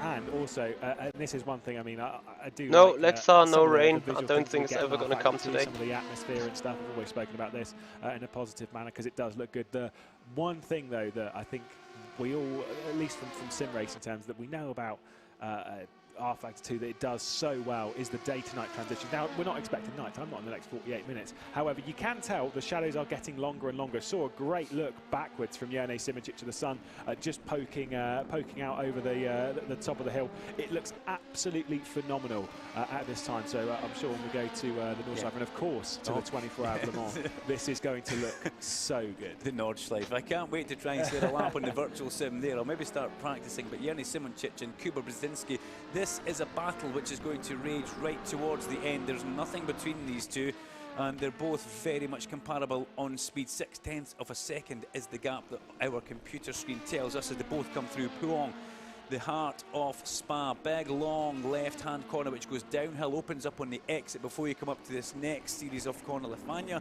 and then you head towards the last couple of meaningful corners. I'm going to say Stavolo and Blanchimont. I'm not saying the bus stop's not meaningful, but it's a little bit more less, shall we say, speed orientated. Challenging. Well, it's still a challenge. It's still a challenge. It's easy. I got it wrong a few things, but it's less quick, shall we say. That's the Axel Sport car, if I'm not mistaken, there, and they've had their fair share of issues in both the GTE and the prototype class. Yeah, they've both had issues coming up over Radion. They're now trying to attack the number 2, which its day didn't really start in the best way. I mean, yesterday didn't go in a particularly good way. Devin Brown are qualifying that. They had to work very, very late into the night to figure out what was going wrong. And there's the dive back down the inside for Josh Perwin, but not able to get down the inside of Matt Richards, the Welshman. Yep, we're sister cars, Christian. Position. They're not really fighting for points. If they finish the race, just to give you some clarification, if they finish the race, they do get half a may point, come out around of you. being below 10th position. Of course, 10th position, the final full point. Pride. This is pride. But it's pride. There's exactly. a car in front. What do you do? Race driver, car in front, got to catch it, got to pass it. Yep. Next one. That's the mentality. And yeah, Josh Perwin gave me a little bit of a fright there actually coming into that bus stop. It was jumping about all over the place on the brakes. So much so that he's drifted just off the back now of Matt Richards, as you say, the Welshman. He's both gamers in these cars and very much professional to the core. As I look towards our screen, all the top 13, 14, 15. Where's our first race driver? That'd be David Nemchek in 16th place for ARC Bratislava, if I'm not mistaken, apart from Will Stevens, who's currently in 9th. Yeah, we'll just say, interesting thing that I have just seen in GTE is that there has been a first of our final pit stops has begun. That is the BMW Team BS competition has been into the pit lane, and Alan Terzic has jumped back into the car. Mr. Yoga Ball himself. Then there is an issue. By the way, did have a little message from Florian Hasper, of course, the guy who runs that. They've now started to order some BS competition branded Yoga Balls. I will take when he's still stationary, then we got that position anyway. No, good lord, no. Awesome. Well, because it's free. Yeah, exactly. It might not be free. It's branded. It might not be free. So Alan Terzic. So these guys have still got to make other stops. I think that the Team BMW BS. He took fresh tyres, so he will re-overtake. The question is this car here. The he has. and Yes, he has to car pit again. Sat on the rear end of Martin Derlin on the It will be indeed very short. Car. This is the car with the biggest question mark over its head. As FDA jump into the pit lane, Martin Derlin comes down. I'm wondering, we still don't really know if this car can actually somehow save enough fuel. They've done 26 lap stints over the previous one. It's last here's our first candidate that would be behind us if I did not fuck up. 128. And same goes Jinchik, I guess. Genuinely get to the end of the race. It might miss out by a lap or two. They may jump into will the not pit make lane a difference though. But either way, they've strategized their way Just don't get a pin. into a fantastic position in this race. You need to make sure that you stay ahead of than anyone else can, and when they're going up against teams like Commander, they need to. And if you've been following sim racing at all over the last 5, 6, 7, 8, 9, 10 years, you know that one of the biggest battles in all of sim racing is Team Redline versus Coanda, and we are going to see that here today, I guarantee it. Well, FDA Esports just popped into the pit lane as you were giving us the lowdown there. But yeah, you're very much right. It's Porsche 1, 2, 3 just now in the GTE class. Rogers, De Jong and Pereira. Now remember, Pereira picked up a bit of a slap on the wrist penalty as thankfully the red line car saw the rebellion coming there and just lifted out the throttle just to let them pass. And that rebellion's dropped off the back of the By-College car quite a bit actually. There's been quite a drop-off in pace. So let's have a look at lap times. Still Kirchhoff with a 10.6 second lead over the rebellion at the top of the standing. Simoncic, the Floyd By-College car 2 seconds up the road from Brzezinski now. So that's good. Both doing 2:01 on the last lap round. And got to say, in this lap, though, Brzezinski faster through the first sector of the Spa circuit than the Floyd By-College car. But you're right, this is a car that we need to keep our eyes very much on. And anybody else going for the pits, Perwin in the Axel Sport car is in the pit lane as well, and so is Arena in the prototypes. The Williams, I think that one's out of the race. Oh, right, okay. I do believe. I don't know quite when it retires. We ride on more with Axel Sports who are in the pit lane and completing.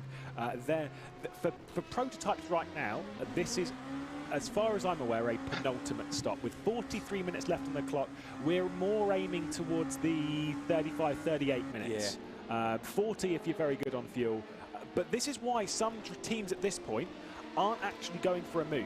They're more than happy to pit, to come in and then to save fuel. This car there's a high chance we race him in the end. We're focused on the rear end, who I believe has recently been into the pit lane. Hani Al-Sabti behind the wheel, now on the rear end of David Marocek. This car needs to get on with it, to be perfectly honest. They need to go, because they might well have no, Christian, not every team competes with two cars. David Marocek. That was a little bit too close for comfort there. He almost caught himself out, tripped over the car in front, and that would have picked himself a penalty up very quickly. Oh my God, I can't look at this. Hani is putting this car under. David Marocek very much feeling the pressure as they both come through Stavro O'Connor. The slipstream is now on for the RAG Esports driver in the number 8 car. They need a good finish after what happened to them at Monza.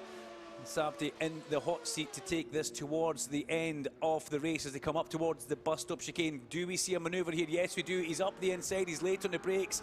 And Marocek, I'm sorry, he just rolled over and let him through there. That was a very easy move for Hani, but that's what he needs. He needs more of the drivers to be, shall we say, a little bit more helpful to him, but I can't see that happening. No, I get the feeling that that number 8 car's got to come in for a splash. They came in on lap 150, which was a lap ago, which is just not quite. I mean, that's 44 minutes. I don't really see that in the prototype. And we were thinking 38 minutes stints maximum. Yeah, but you can. Some can get 40. For the likes of Atsej Kirkov, Marcel Chinchik has just come into the pit lane, so we'll note that one down. Atsej Kirkov, Jerne Simoncic, Kuba Brzezinski. Awesome. To be fair, for the number 4, for the 1, 2, 3, they've all been going a little bit further anyway. The 22 was 4 laps under, so count this and then add maybe 4 laps to it.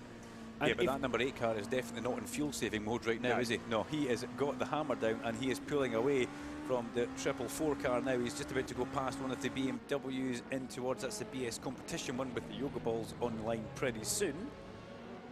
I think finger coming out from Lewis McQuaid. Yeah, I'm just trying to look at this. So we've also got Jerne Simoncic and Jakub Brzezinski, or Kuba Brzezinski, into the pit lane. There is Kuba, straight into the pit lane. This will be fuel only. But Atsej Kirkov's still going. I think Atsej Kirkov, now Redline could do this with both cars, where they fuel strategy their way into victory in both categories. That would be very, very impressive, especially for a day where, for Redline, of course, the real team hydrogen Redline car, the one that was victorious last round out, they didn't have a good race because they retired very, very early. In didn't have a good race is a very nice way of putting it, mildly, to tell you the truth. It's not great. Let's go with that. Going out in the first hour, I think there'll be something else written in the papers about that one there, but yeah, you're very much right. They might fuel save their way in towards victory by using fuel strategy. Atsej Kirkov right now, Team Redline leading the way. The rest of the guys, Brzezinski and Simoncic, are in the pit lane, and then we have this car here, which we think needs to make another stop. The 4 car is on its way. The Floyd by Colley's burst car makes its way along, and there's Brzezinski also following. And they came into the pits like that, and they're leaving the pits like that as well. Maximum push. Yeah, this is becoming a very interesting race. I mean, to be fair, not necessarily far off them actually being able to do it from this point, because obviously they're still saving fuel at this point. They're on the pit limit and they're running around 60 kilometres an hour, which is very painful around such a long pit lane. It's why they lose a minute even if you have a drive-through. By the time they leave pit lane, it'll probably be closer to 39 minutes on the dot, which, to be fair, with drivers that are as experienced as these two, Jerne Simoncic and Kuba Brzezinski, I wouldn't rule them out being able to make the distance. As the 1, 2, 3 comes into the pit lane now, 1 lap later. Could 1 lap change the destiny of this race? Well, Hani Al-Sabti is now into second place, 1:30 behind the leader, 1 minute 30.5 behind the leader. He should see himself cycle back through to the top of the times, but the 1, 2, 3 is in the pit lane, as Lewis just said. And Al-Sabti's coming up to go past ARC Bratislava just now, and they're chasing a GTE car as well. That's the 888 Tesla, and they're getting held up. Something else going through Puong there as we go back to see the 1, 2, 3 car in the pit lane in its pit box, complete with fueling rig and everything else. The no, Sharon, I won't. Comes through. That is Martin Chinchink, if I'm not mistaken. The GPX Rebellion Williams car. Yeah, it certainly is. They've been doing really, really well. Marcel Chinchink. There you go. No, I was looking. I don't want to lose track. I did give you a strong look. It was like my geography teacher used to do that to me with an eyebrow, you know. Is that what I've got to do? I've got to apply the eyebrow as well. I do like it. A bit of a look. Either way, I mean, the 22's been going really well. At the moment, they're on track to potentially be in third position. We're waiting for David Marocek to enter the pit lane in the Alpha Industries by Collis Burst esports car that we're currently focused on. Is this time they enter the pit lane? The answer to that question is yes. They're coming in for their final stop. So we're going to see the order change quite drastically over the final portion of this race. I wonder where the 1, 2, 3 is in pit lane. Are they departing as we'll see the number 8 run down out of La Source? The car piloted by Hani Al-Sabti. Hani started this car before since there is the 1, 2, 3 in pit lane. It's been a great race so far from the number 8. Are they going to bounce back from a not great start at Monza with a retirement to their name and come back and take victory here at Spa? The fuel will decide. Bono House in that car for the 1, 2, 3 to finish the race as well. Is that something that you expected? Yeah, the eyebrow's going up again there, folks, just to let you know. Yeah, because obviously now in sim racing, same as in motorsport, everyone hates being given yeah, Lexa, I know. I use Streamlabs. Why? I think though, with the size of their pistol, they might have actually changed tyres because they didn't want to do. We were discussing this before. Triple stints. Look at the sidewall of the tyre. 56. What colour is that's that? perfect. That is above target. That is a soft like compound 6 to tyre. 7% And what is it? It's a medium tyre on the number 8. So this car. I will recount, but I guess 19. Yeah, this should be a quicker car. Flying. The 6-time race winner in the Formula Pro Series and champion, of course, of that series, Bono House, with, can I be honest, a fantastic looking rig. I love those lights. Have you got rig envy there, have you? Yeah, definitely. Have you got a bit of rig envy? Yeah. I just like his neon glow. The next time Redline is going over the lineup. Bono House no for down Team in Redline has been set free. He has been given, well, the 5-time Formula Sim Racing World Champion, and he's also been given a brand new set of sticker soft tyres. The Goodyears will be working perfectly, and you'll soon see a young racing driver smiling very much, I would imagine, when the lap times start coming through. We'll keep our eyes on it right now. There's a 13.9 second gap to the front from Al-Sabti to House. Then we've got Chinchik just behind him in the GPX Rebellion. We're 24 seconds further could down still the be road. our only chance. This is a bold move. It is a bold move, Lewis, isn't it, by Team Redline towards the end of the race. 35 minutes remaining in this race, this dry race for the 6 hours of Spa. So disappointing. I think, like, so from Redline, this is actually a masterclass because RHG. If you were to look at the laps led, everything else, RHG have dominated this race. Absolutely dominated it from start to finish. The gaps haven't been big enough for them to actually run away. Redline now, I would argue that, bearing in mind that they're on the soft tyres, that they have no real concern on fuel, and that the 8 is on medium we jumped tyres, Stevens and Rouget 100%. and marginal on fuel, most likely they've got to make a stop. Has this race entirely swung in the favour of Redline? At least 2. And we get, I think we get Stevens and Rouget as a block on Lopez. But that's the next thing. If we would have taken tyres, we would have needed to overtake those other cars too. I think this is going to be interesting to see. 13.7 seconds is the lead. What can Bono House do? What can he do in that rig envy that you have got with the red neon lights? He's on soft tyres. Is the number 8 car having to fuel save? I still believe you can do. Is it on the wrong tyres right now compared to his rival chasing him? 100% he is. This has all to play for in the last 34 minutes of the Spa 6 hours. Let's go and take a little look at the GTE and see if we notice anything happening down there, Lewis. It's still Joshua Rogers who leads the way in the number 92 Porsche eSports racing car. 140 laps completed for our GTE field. It's Mitchell de Jong in the sister car chasing it. So it's the 92 leads 91. So even if Redline is doing 200.3 in average, it's going to be car. The BMW is a little bit off, but he might be on a different strategy. Yeah, not a great round last time out from the 92. They qualified in 5th position. There was issues in qualifying from Josh Rogers. However, coming through here, tried something slightly different. Still qualifying wasn't amazing. They only qualified in 2nd place, still not pole position, but you know, I know what they aim for inside the Porsche eSports team. They are aiming constantly as high as they can. They're aiming for a 58.9. That's what they need on average. They can't do it. So I mean, you don't have to be a genius to work that one out. But realistically, for the Mont Virtual winners, the team that is the 92, they finished 8th last round, and this round has gone a lot better. But I think they won't be impressed on how much they were beaten in the early stages. Yeah, Alexa, I do know how it works. Like the bottom right thing you see on the Streamlabs. we are aiming for there's still that air of what the 71's going to do. Well, if Yannick can hold on 2, still a 12-second gap. if he can't, the then 3. Of the field for and for us, well, House. Nothing much really changed. at least 6. 13 seconds, so we can see perhaps 5. No without my brain farts, it's certainly to the metal 4. as the 91 car comes through the final chicane here, the bus stop chicane, chasing down the 66 Ferrari, which is just in front of him, back up to the top of the Kemmel Straight, and the number 1 car, Brzezinski, still chasing Simoncic in that number 4 Floyd by Colley's car burst. They have been together. They've been together for quite some time now. Is that the 92 car in the pit lane? I believe it is.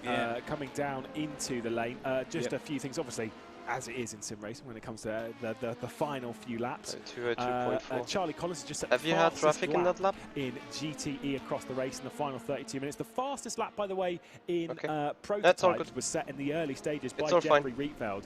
And Bunner House, can afford who that. is in second position, I think has people just done ahead of you will box 59.9. and come out behind Lopez. That we've seen in a very, very long time. So it shows the pace. Obviously he's on soft tyres, and obviously he's pushing as hard as he can. A little bit of traffic got involved. I reckon you'll see Bonner House taking the fastest lap of this race. As I said, like if we don't go for the track position, soon.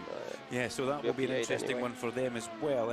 Let's get a shout out to people. Come on, we want you to vote for your team of the race. With 15 minutes to go, we'll open some polls for that, and there'll be polls on Traction, on YouTube stream, and on but the I brought ourselves into Twitter P4 feed. and I should have had Liz, who would your team of the race be right now? Would it be one of the teams at the front, or is it somebody coming back through the field from adversary?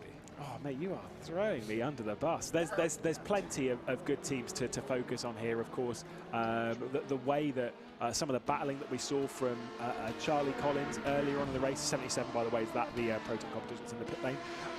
The 88 was absolutely sensational. Only issues was from Dylan Pereira a little bit earlier, and it was, like I say, we think it's a little bit harsh, but the penalties are pretty it's black and white. If you've made contact and you've spun someone out, then that's the penalty. It is what it is, regardless of circuit. And so, fair enough on that one. I would still lean the way of the 88, at least in GTE, because I think they have been. I know how to set these up, XR. You need to either have a browser source, like that is a picture with some browser overlays included. So feel free if you want to change something on it, go for it. Absolutely loving from Redline. I love the idea of firing it, under the radar, and boom, here I am at the end of the race. You didn't see me there, but I've won. Yeah, finger wagging, boom, party time. I'm impressed by the 1-2-3 car as well, and also the way Bono has been driving it as well. Bono's been really on the money, and to put him back in at the end with a fresh set of softs, 12.7 second lead, all he needs to do is pressurise Al Sabti. If they need to pit, that's it.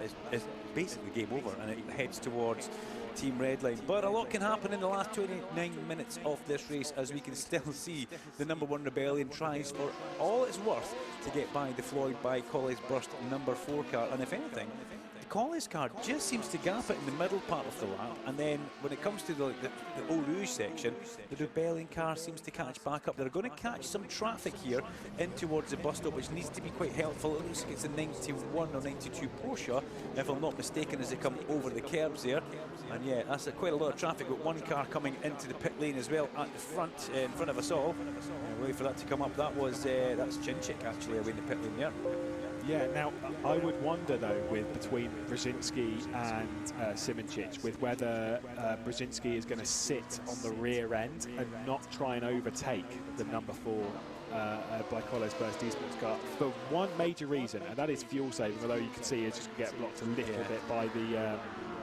To be fair, actually, the sense that he didn't try closing up to the GR Wolves car. I think that this is again, you can only really tell from body language here of the car. Is that in the pits. This is a fuel saving thing. He's not really in a rush. And I don't think Yannick Simoncic is either, because if they come in the pit lane, they're guaranteed to essentially, to be honest, not get a podium. Whereas if interesting they to see where they end up again. Then who knows what's possible. Do you risk it for a biscuit? Is that what you you're risk saying? it for a chocolate biscuit as well. Stream elements, I don't care. I can also put stream elements on it. There ain't no chocolate biscuits in this commentary box yet. So XR, it's absolutely fine. Is that a request? I was trying to. Did you notice that? Did you notice that? So there'll be plenty of food in the director's gallery, that's for sure. But you may actually be right. You may be right. He's maybe just wanting to sit there and say, feel it's easy. Oh, so they're ahead of us. Alan McNish said this earlier on. He's they left. Yes, you can sit in the slipstream, but because so many of the corners are fast sweepers, as we get back to the Yas car and the Jota Sport down still having the opportunity to lift and coast saves you fuel, so you can do that at the end of the Kemmel Straight. You can do it going into Puong, you can do it coming into this corner here with Fania. It does give you the opportunity, and the bus stop's another place, and you don't sacrifice too much in the way of lap time, but what you do make back in fuel can be very rewarding. And remember, we talked at the very start of the show, the start of the race, the top of it, if you can save a pit stop. That position is on me. A pretty good job at Spa. So are we seeing something pretty special unfolding for us just now as we go to GPX Rebellion Williams, the 22 car? We see inside just now, looking very calm. He sits very close to the wheel, doesn't he? He does sit. Here is my drive-through. Well, sim races, I've noticed this from sim races. Yeah. Because obviously, you can in a real car, you can't really adjust your rig that much because the car's the car. I mean, you can maybe move the seat, put an insert in. That's it. You can't move your wheel. You can't position your wheel. Why did they change driver again? Because Chinchik only did one stint. Start on a desk, right? You get a wheel, you clamp it onto the desk, and away you go, right? Which means that you're just basically sat up straight as Joe. But he started the race behind the wheel, makes a little bit of a moment, a little bit of a mare, trying to get past Will Tregurtha in the Yas Heat car, just getting past the Wolves, the lone Wolves car left in this race. But they get used to that position. That when you start racing in something more representative of a real car, i.e. the length back, the comfortable arms out with a little dink in the elbow, just to make it more comfortable in a real car. You don't get that. You like, it's not comfortable. Although I will say, when it comes to weird driving positions, there was one that I was shocked by, which we had at Le Mans Virtual, and it was Jenson Button, who was sat there, arms completely out, and I just thinking, that is not comfortable. You can't get more than half a rotation on that, surely. Terrible. I'm not going to have a go at JB's driving style. I'll let you do that. But as a racing driver, I like to sit a little bit closer. I like to, but not as close as we saw Toman sitting there. That was NASCAR style, giving himself a bit of a. At least he's not leaning. I've seen this before where you're. I mean, my dad does it all the time. Where he's like he's come round my house. He's driving on the rig and he's leaning into the corner as if he's Valentino Rossi. Does he put his hand at the top of the wheel and steer like the taxi drivers do and your local Ubers do? But no, I have seen him do the shuffle. That's because you don't have seatbelts. In the rig, you don't have seatbelts. In a race car, you have seatbelts. So you're strapped in there and you get yourself in a very comfortable position and you use the seat. The seat in a real race car is really used as a prop as well to push yourself in as you go into a corner. I've seen a lot of the guys in sim rigs who do tend to move about quite a bit. Yeah, I agree, Kun. I'm pretty sure I agree. Sim racers won't be leaning over their steering wheel like. Is it linked to a YouTube channel or what? Is Mitchell de Jong and Kevin Siggy. That could be awesome. Like those things are linked to the Twitch channel. What's the gap between these two just now, Lewis, as we look at it? This is game on, buddy. Yeah, but what is in store?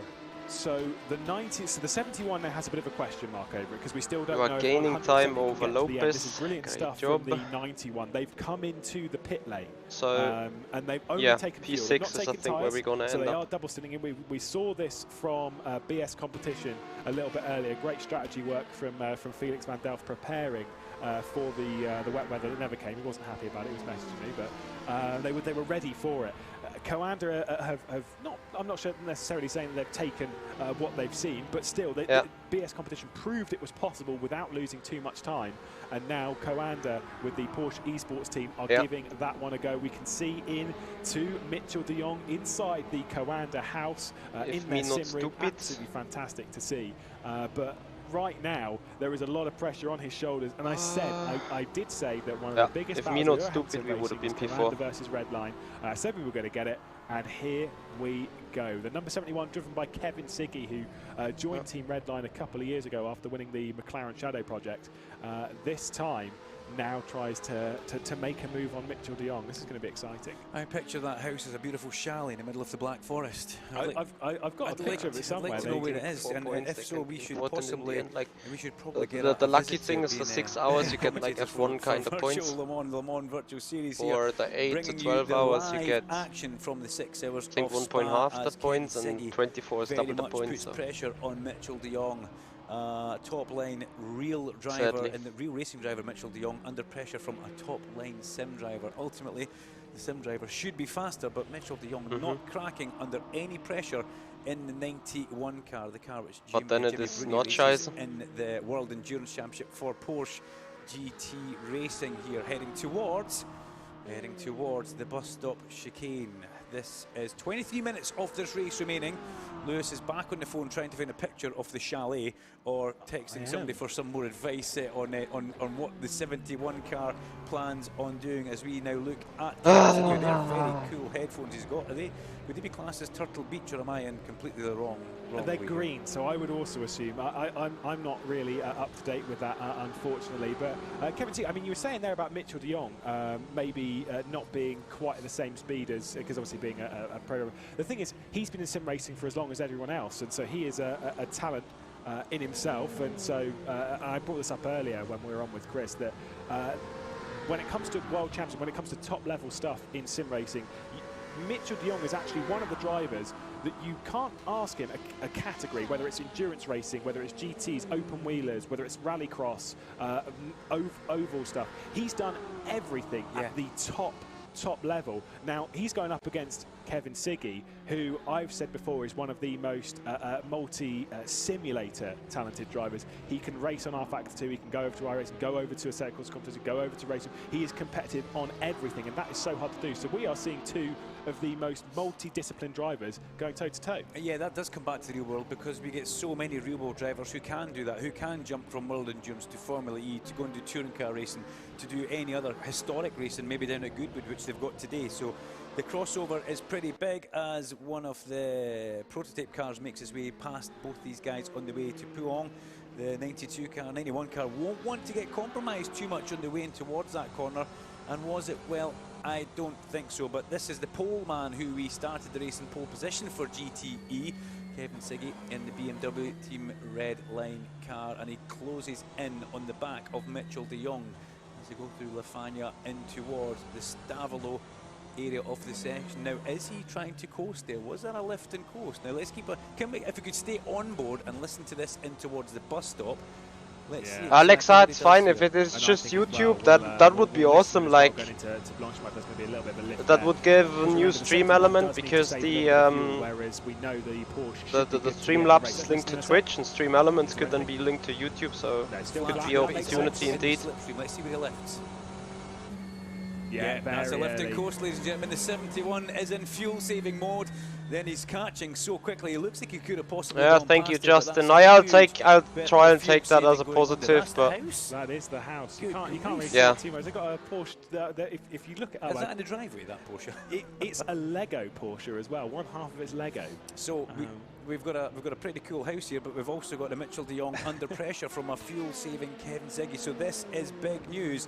The 71 car is in fuel-saving mode, and it's keeping pace with Mitchell de Jong, which, as Alan McNish told me on the phone earlier on, you can't fuel save around Le Mans. You can fuel save at Spa, and it doesn't overall. We can fuel save there as well. We need to fuel save when we get to Le Mans, yes, but the virtual Le Mans series, but it doesn't hurt you. As he closes in the slipstream, de Jong can see that happening.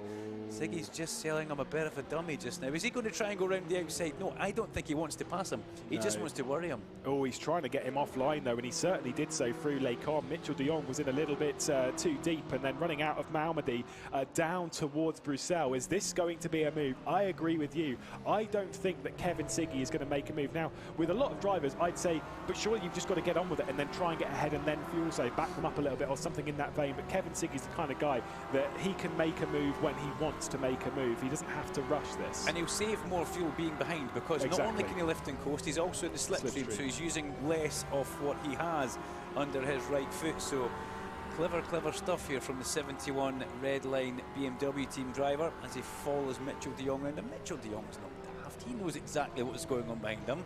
So what does he do? Does he just try and go at his own pace and cover any moves? Because we're into the last 20 minutes of this race. The last 20 minutes are going to be pretty special in GTE. As Al Sabti still leads the way, at the front there in the R8 GE sports car. He's got a 13-second lead over Bono House, and it doesn't look like Bono's making any inroads, even on those soft tires, which is quite strange. the only thing that I could say is that Redline are absolutely sure that RHG have to come into the pit lane in that, and so they're not trying to push it any harder than it needs to be. Because I would assume that Bunnerhaus, of course, with the competitor that he is on those tyres, that he'd be able to close that gap down. We'll have to wait and see.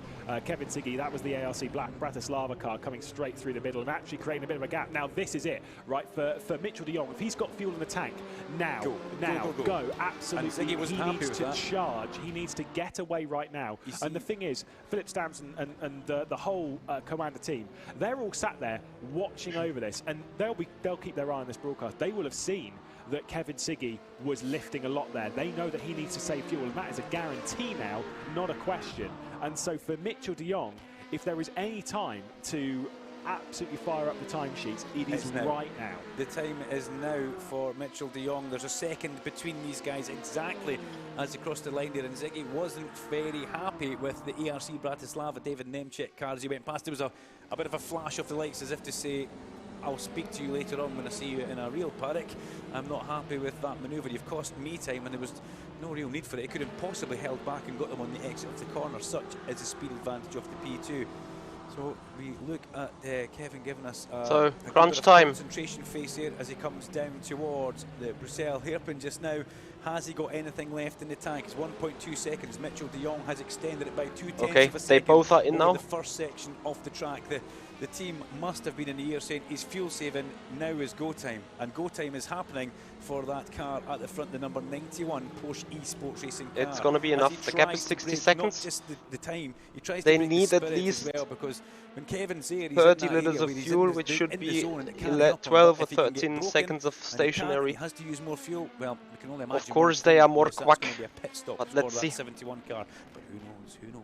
Yeah, absolutely. I'm keeping my eye again on the time sheet. Yeah, that is for 10 litres. If they put for 10 litres, it's not enough. The ARC Bratislava car coming through was half a second faster. But we will see now. Was 2/10 faster. The last sector that just gone through was I half a second slower. RAG to swap the driver though. So for Mitchell de Jong, maybe the time's passed on that one. Maybe that Bunnerhaus, maybe the Kevin Siggy in the other red line car, different team, might catch up that lap traffic in the wrong spot as well. I don't know. Couple of teams entering pit lane there. The number. Yep, Derek, they do. 250,000 euro prize pool. They are in the pit lane. So the 22, which is already made its final stop a bit earlier, have been into the pit lane as we jump a little bit further down in the GTE field. Yeah, cracking back here in GT. That's the Proton competition car there with a couple of BMWs sideways and out of control behind the BS competition car, which is going to give us a Yoga ball very soon, and the Team GB car as well, battling on track. But at the very front, I did want to say it's all about Hani Al Sabti just now. He's 14 seconds further up the road. And this car is this battle is going to get another car in it soon. You've got the 88 at the front, the 89. And Stevens is ahead of Russia. You've got 10 seconds. That's perfect. You just check in the background. You can lose a second per lap. The 51 Martin Derlin. This race is delivering. I'm actually on the edge of my seat. Martin Derlin with a big push towards the end here. So these guys all covered by just a couple of seconds. And yeah, we saw Terzic earlier on. Terzic trying to do the tyre gamble, and we expected the weather to change, but it never happened. So that gamble didn't work for them. No, but this is the thing is this whole thing is about taking gambles. This whole race is about taking gambles. When you're separated by the smallest margins that these drivers are, it's all about taking the risk. Because let's see if there is going to be a move from Agustin Canapino down the inside of Alan Terzic into the final chicane. This is a big move for the BMW Team GB car. Two BMWs going toe to toe, and Alan Terzic just able to hang on. Coming into the rear end, Martin Derlin is going to be getting closer and closer and closer. Agustin Canapino made his name racing in South America. The Argentinian driver to the inside. The 59-2 happened in lap 2 or so already. And it's just delaying them. It's bringing the Ferrari right into it. The 88 has gone, is out of here. And now the question is who's going to finish 5th? Down the road he goes as the D-Station car. Still ahead. Still ahead, big gap. Yeah, big gap appearing here now. 1.4 seconds is the gap from first, second in GTE. And here goes the BMW B car again at the top of Lecombe. Can they make this one work? Can they make it work? Can they stick it up the inside? Yes, they can. It's done before they get to the braking zone. Good move by Canapino in the 55 car there. Yeah, superb stuff. Saw in the foreground as well, a battle between Armin Binder, I believe it was, and oh, actually, yeah, it was Loic Hartog, just in the foreground of shot, I believe. And so very, very tight there for position. Even further up the road, back focusing with the BMW Team GB car as it's got ahead. It needs to run away. Alan Tez, which is pretty pacey himself, but now with, say, Martin Derlin, that Ferrari's been looking faster than these two. Could that Ferrari be on for a top 5 finish? Remember that last round it had flashes of greatness. Early stages of the race, Jordi Sveers was putting in an absolutely fantastic stint before he had a bit of a solo spin running through the Rogier and dropped down the order. They finished in P7 at the end on that day, looking to go a couple of positions better. They're currently running in 7th though. There's no reason why that FDA Ferrari can't get a top 5. No it's reason. Just in front of them, 2 cars up the road. Yep, Canapino is racing here. We have 12 minutes to go. There you see the 55, the 89 and the 51 all together on track, battling now. Augustin Canapino just starting to stretch away just a little bit here as there's a P2 prototype car. Derlin up the inside of Tercek. He can't hold that manoeuvre off as they go through Blanchimont, and both cars just hovering on the edge of adhesion. Here we go, the Ferrari up to 6th place. You mentioned top 5. It looks like it could very much well be on just now. Gap at the front, 14 seconds. Al Sabti over House overall in the prototype class. The number 8 car leads the number 1, 2, 3 car as we come down to 12 minutes to go. Martin Derlin, it's telling us here the 2019 RF2 Sebring 12-hour class winner. That is a race. 7 to go for you. Yeah, it's you know, again, top-level stuff when it comes to rFactor 2 competition. Certainly a couple of years to the ago, car it's behind really 7.5. exploded. He doesn't have big headphones on. He's got like little. I've raced with those, by the way.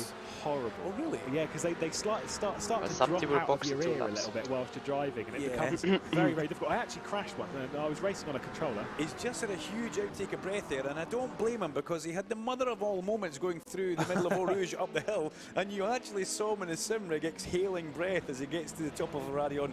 Look how fast because he's made it. Yeah, but he is on a mission here, isn't he? So in-earbuds, not earphones, not the friend of Lewis McGlade, the inner earbuds. And glasses are another thing we were talking about. You sweat, they start sliding down. We saw all sorts of trouble for Jakob in the ARC Bratislava car. I think it was Stofko. He was he was struggling a lot with them, getting a bit hot and sweaty. But here we go. The game is very much on. Derlin is trying in the FDA Esports Ferrari, the 51 car, which basically looks a mirror image for me for James Calado's AF Corsica. When you see it, looks absolutely superb. I mean, you can see it directly in front of you there in Lego form as well. So that's a good sign there. Yeah, that doesn't look too much like James's car, or maybe after race it does. But he did a good thing there. He lost. He didn't lose much time for where he let the cars past him going through Puong there. As these 2 prototype cars are going to come back, we just clipped away there. We maybe needed to stay with that one, but we've come back up to this because this is down to 7/10 of a second. It's very much game on. Kevin Siggy maybe has saved enough fuel. That's just for the podium though. Look at this. Yeah, but never mind. Through there, is he? That number 1 car was getting forced wide. This is all fine. Simoncic trying to keep. He may die behind you when trying to overtake. Maybe anyway. Yeah, I mean, again, this is just hold on. 6 laps to go. I must remember back to Le Mans Virtual and a still 5 seconds. Everything is good. Jerne Simoncic, when he went around the outside, I'm pretty sure it was of one of the Williams Rebellion cars late in the race, and absolutely superb move. And again, trying to put on the defences. Look at this coming into the pit lane. This is the number 8. They have dived into pit lane.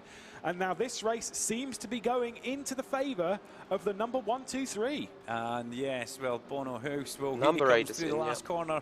So this is your time to have a shout for team of the race. Let us know. Please get on the polls and traction in the YouTube stream and the Le Mans virtual Twitter. Who is your team of the 6 hours of Spa? As into the lead goes 1, 2, 3. Should even rejoin ahead of Tom. Bono House.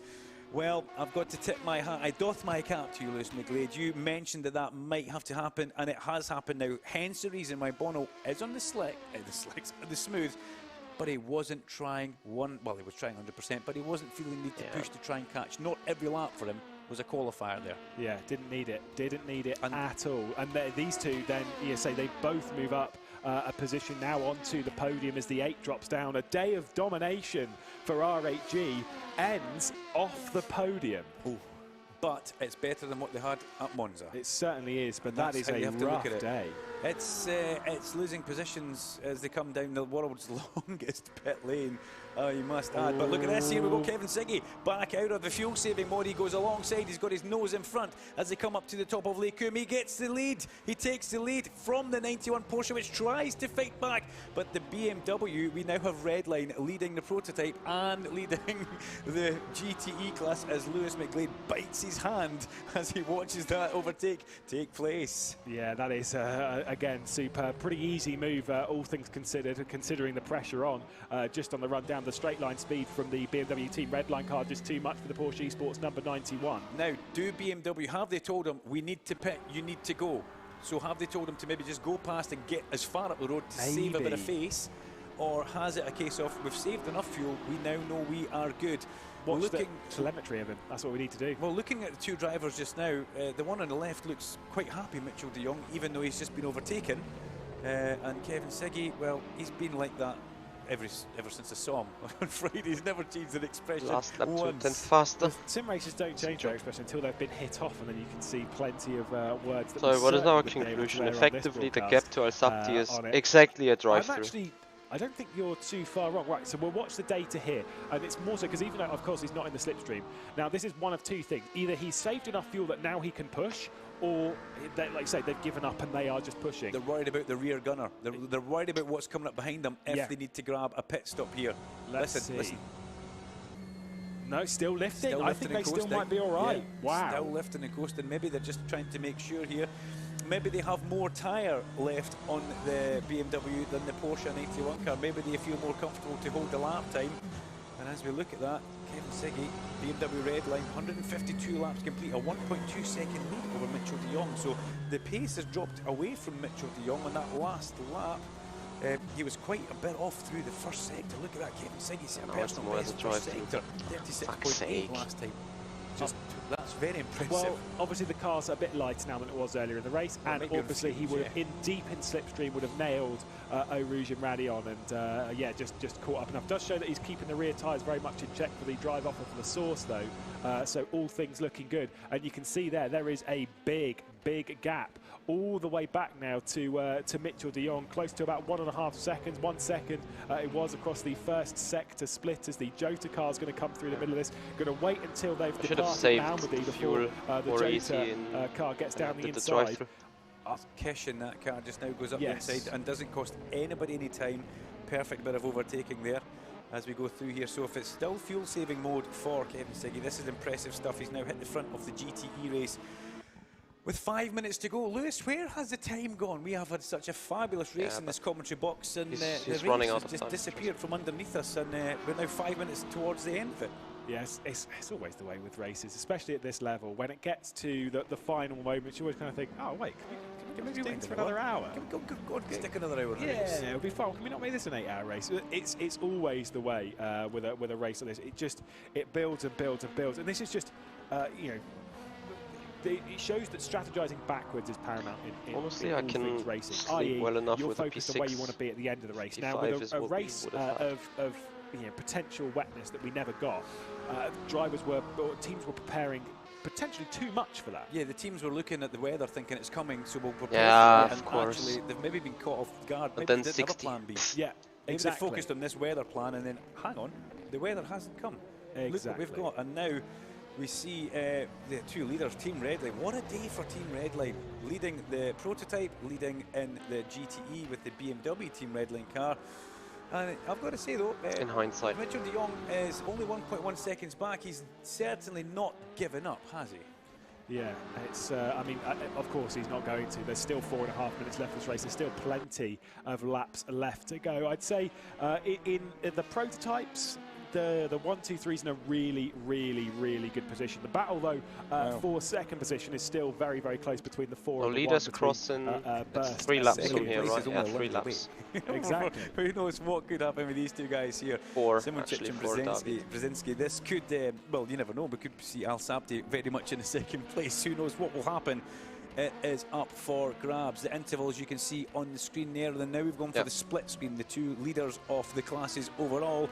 One heading towards Blanchimont, one just coming through the top of Lecumbe and the Malmedy corner before he goes David, down. 3 laps, Still 3 trying seconds, very we hard leave you to there. it. That was a little bit out of shape over the exit curve down towards the Bruxelles hairpin. This is it, though. We're coming up now. These opportunities are going. With 3 minutes and 30 seconds left to go, this is about to begin the penultimate lap of this race. There won't be enough time to complete one more. I think they might be close with the GTE's leaders coming round. We'll have to wait and see on that one. The focus on this battle, and does Brzezinski leave it to the final lap of the race? He was looking, he's trying to put Jone Simičić under pressure, but I mean, if there's someone to look to the inside this has got Lecumbe written all over it. I wouldn't bother with Jone Simičić. He's way too good. He won't make a mistake like that. This is getting set up for the exit off Le Radion, the run up towards Lecumbe. But there's traffic in front of them, and that's going to catch them out. So down we come. 2 minutes 50 of the race to go. Bono House leads the way, but this is the battle for second place. If the Floyd by Colles car can get this D-Station car between them, the D-Station car wants nothing to do with it and stays well out of the way as these guys are flat through Eau Rouge. The Rebellion is very much in the driving plum seat just now. Slipstream, slipstream, slipstream. You can't go off as we go the battle between the leaders now. Cameraman, for God's sake. To the Floyd by Colles burst car as they are back at the top. Oh, Jone stayed ahead. I expected a change, but look at the pressure mounting now for number 4. Simoncic is very much under what we would call the cosh. The pressure well, not is really happy, but this driver whatever. From Rebellion. Would now be a bad time. I mean, this is certainly. Oh dear, here he comes. I was going to say that I used to battle Brzezinski for a championship. Moving on. In a championship a very long time ago. My point from this is how much better they have got. Don't get me wrong, they weren't bad drivers back then, but these, like, they are top quality drivers these days. They've learned so much over the last few years. One thing that we're seeing a lot in sim racing is that teammates stay together for a very, very long time. Wisniewski and Simoncic have been, we're just not allowed to hit that traffic. Teammates for a while. Simoncic and Michi Hoyer have been teammates for quite a while. Alex Siebel and Dennis Jordan, I was battling them back in 2014, and they were teammates back then in different teams. They stick together because the dynamic in practice is so important to get up to speed. As there was a little bit slow. Whoa, that was David, I checked traffic. There should be no traffic to the end. Look at this though. No traffic to the end, David. Of the race for There's one GTE going into through the La Source hairpin, but one right now, so maybe in the last sector. I expected something to happen. I don't think there's traffic. The bus-stop chicane, and the gap has increased now. Has gone in the direction of the by Colles car as they go through the top of La Source as well. So House from Simoncic as they come out of the source, head down the hill, then Brzezinski in third place.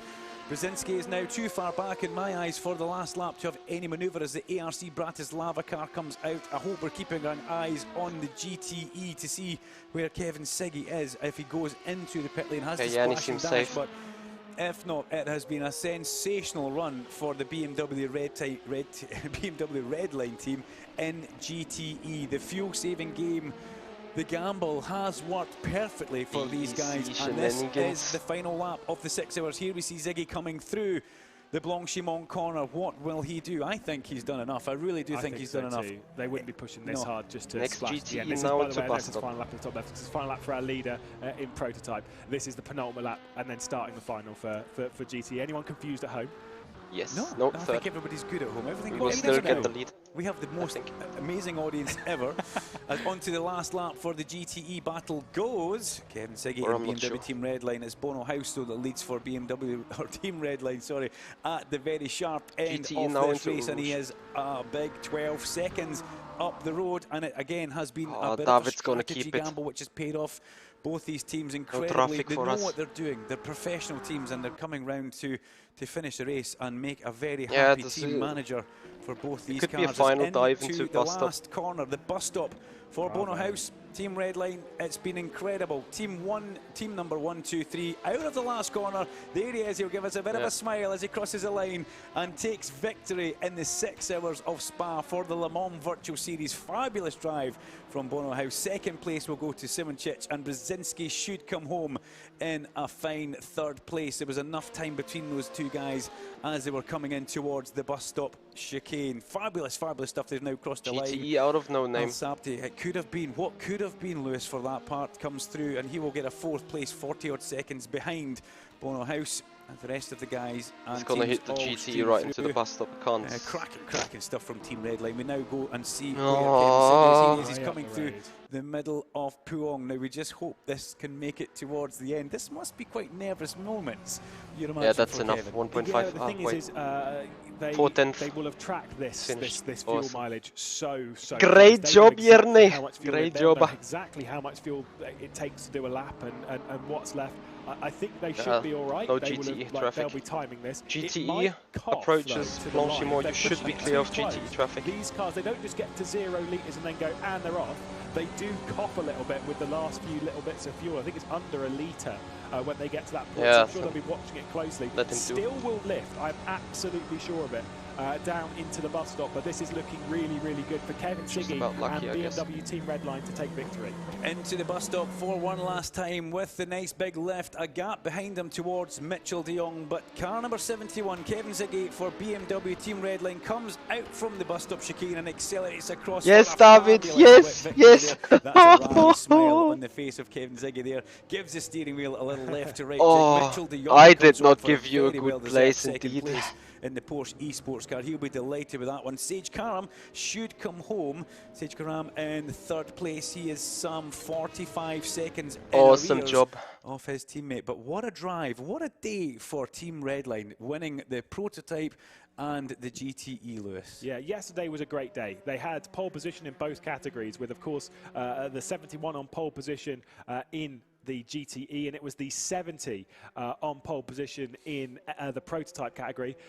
Obviously, the 70 did not have a good day. Retirement for them, a big crash, but yeah, well, you've always got to have a couple of cars on the grid, and for them, you know, to have risen through with the 1, 2, 3 to take victory, to have come back. I mean, from pole position, the 71, you'd read it on the sheets and be like, pole position and race win, boring.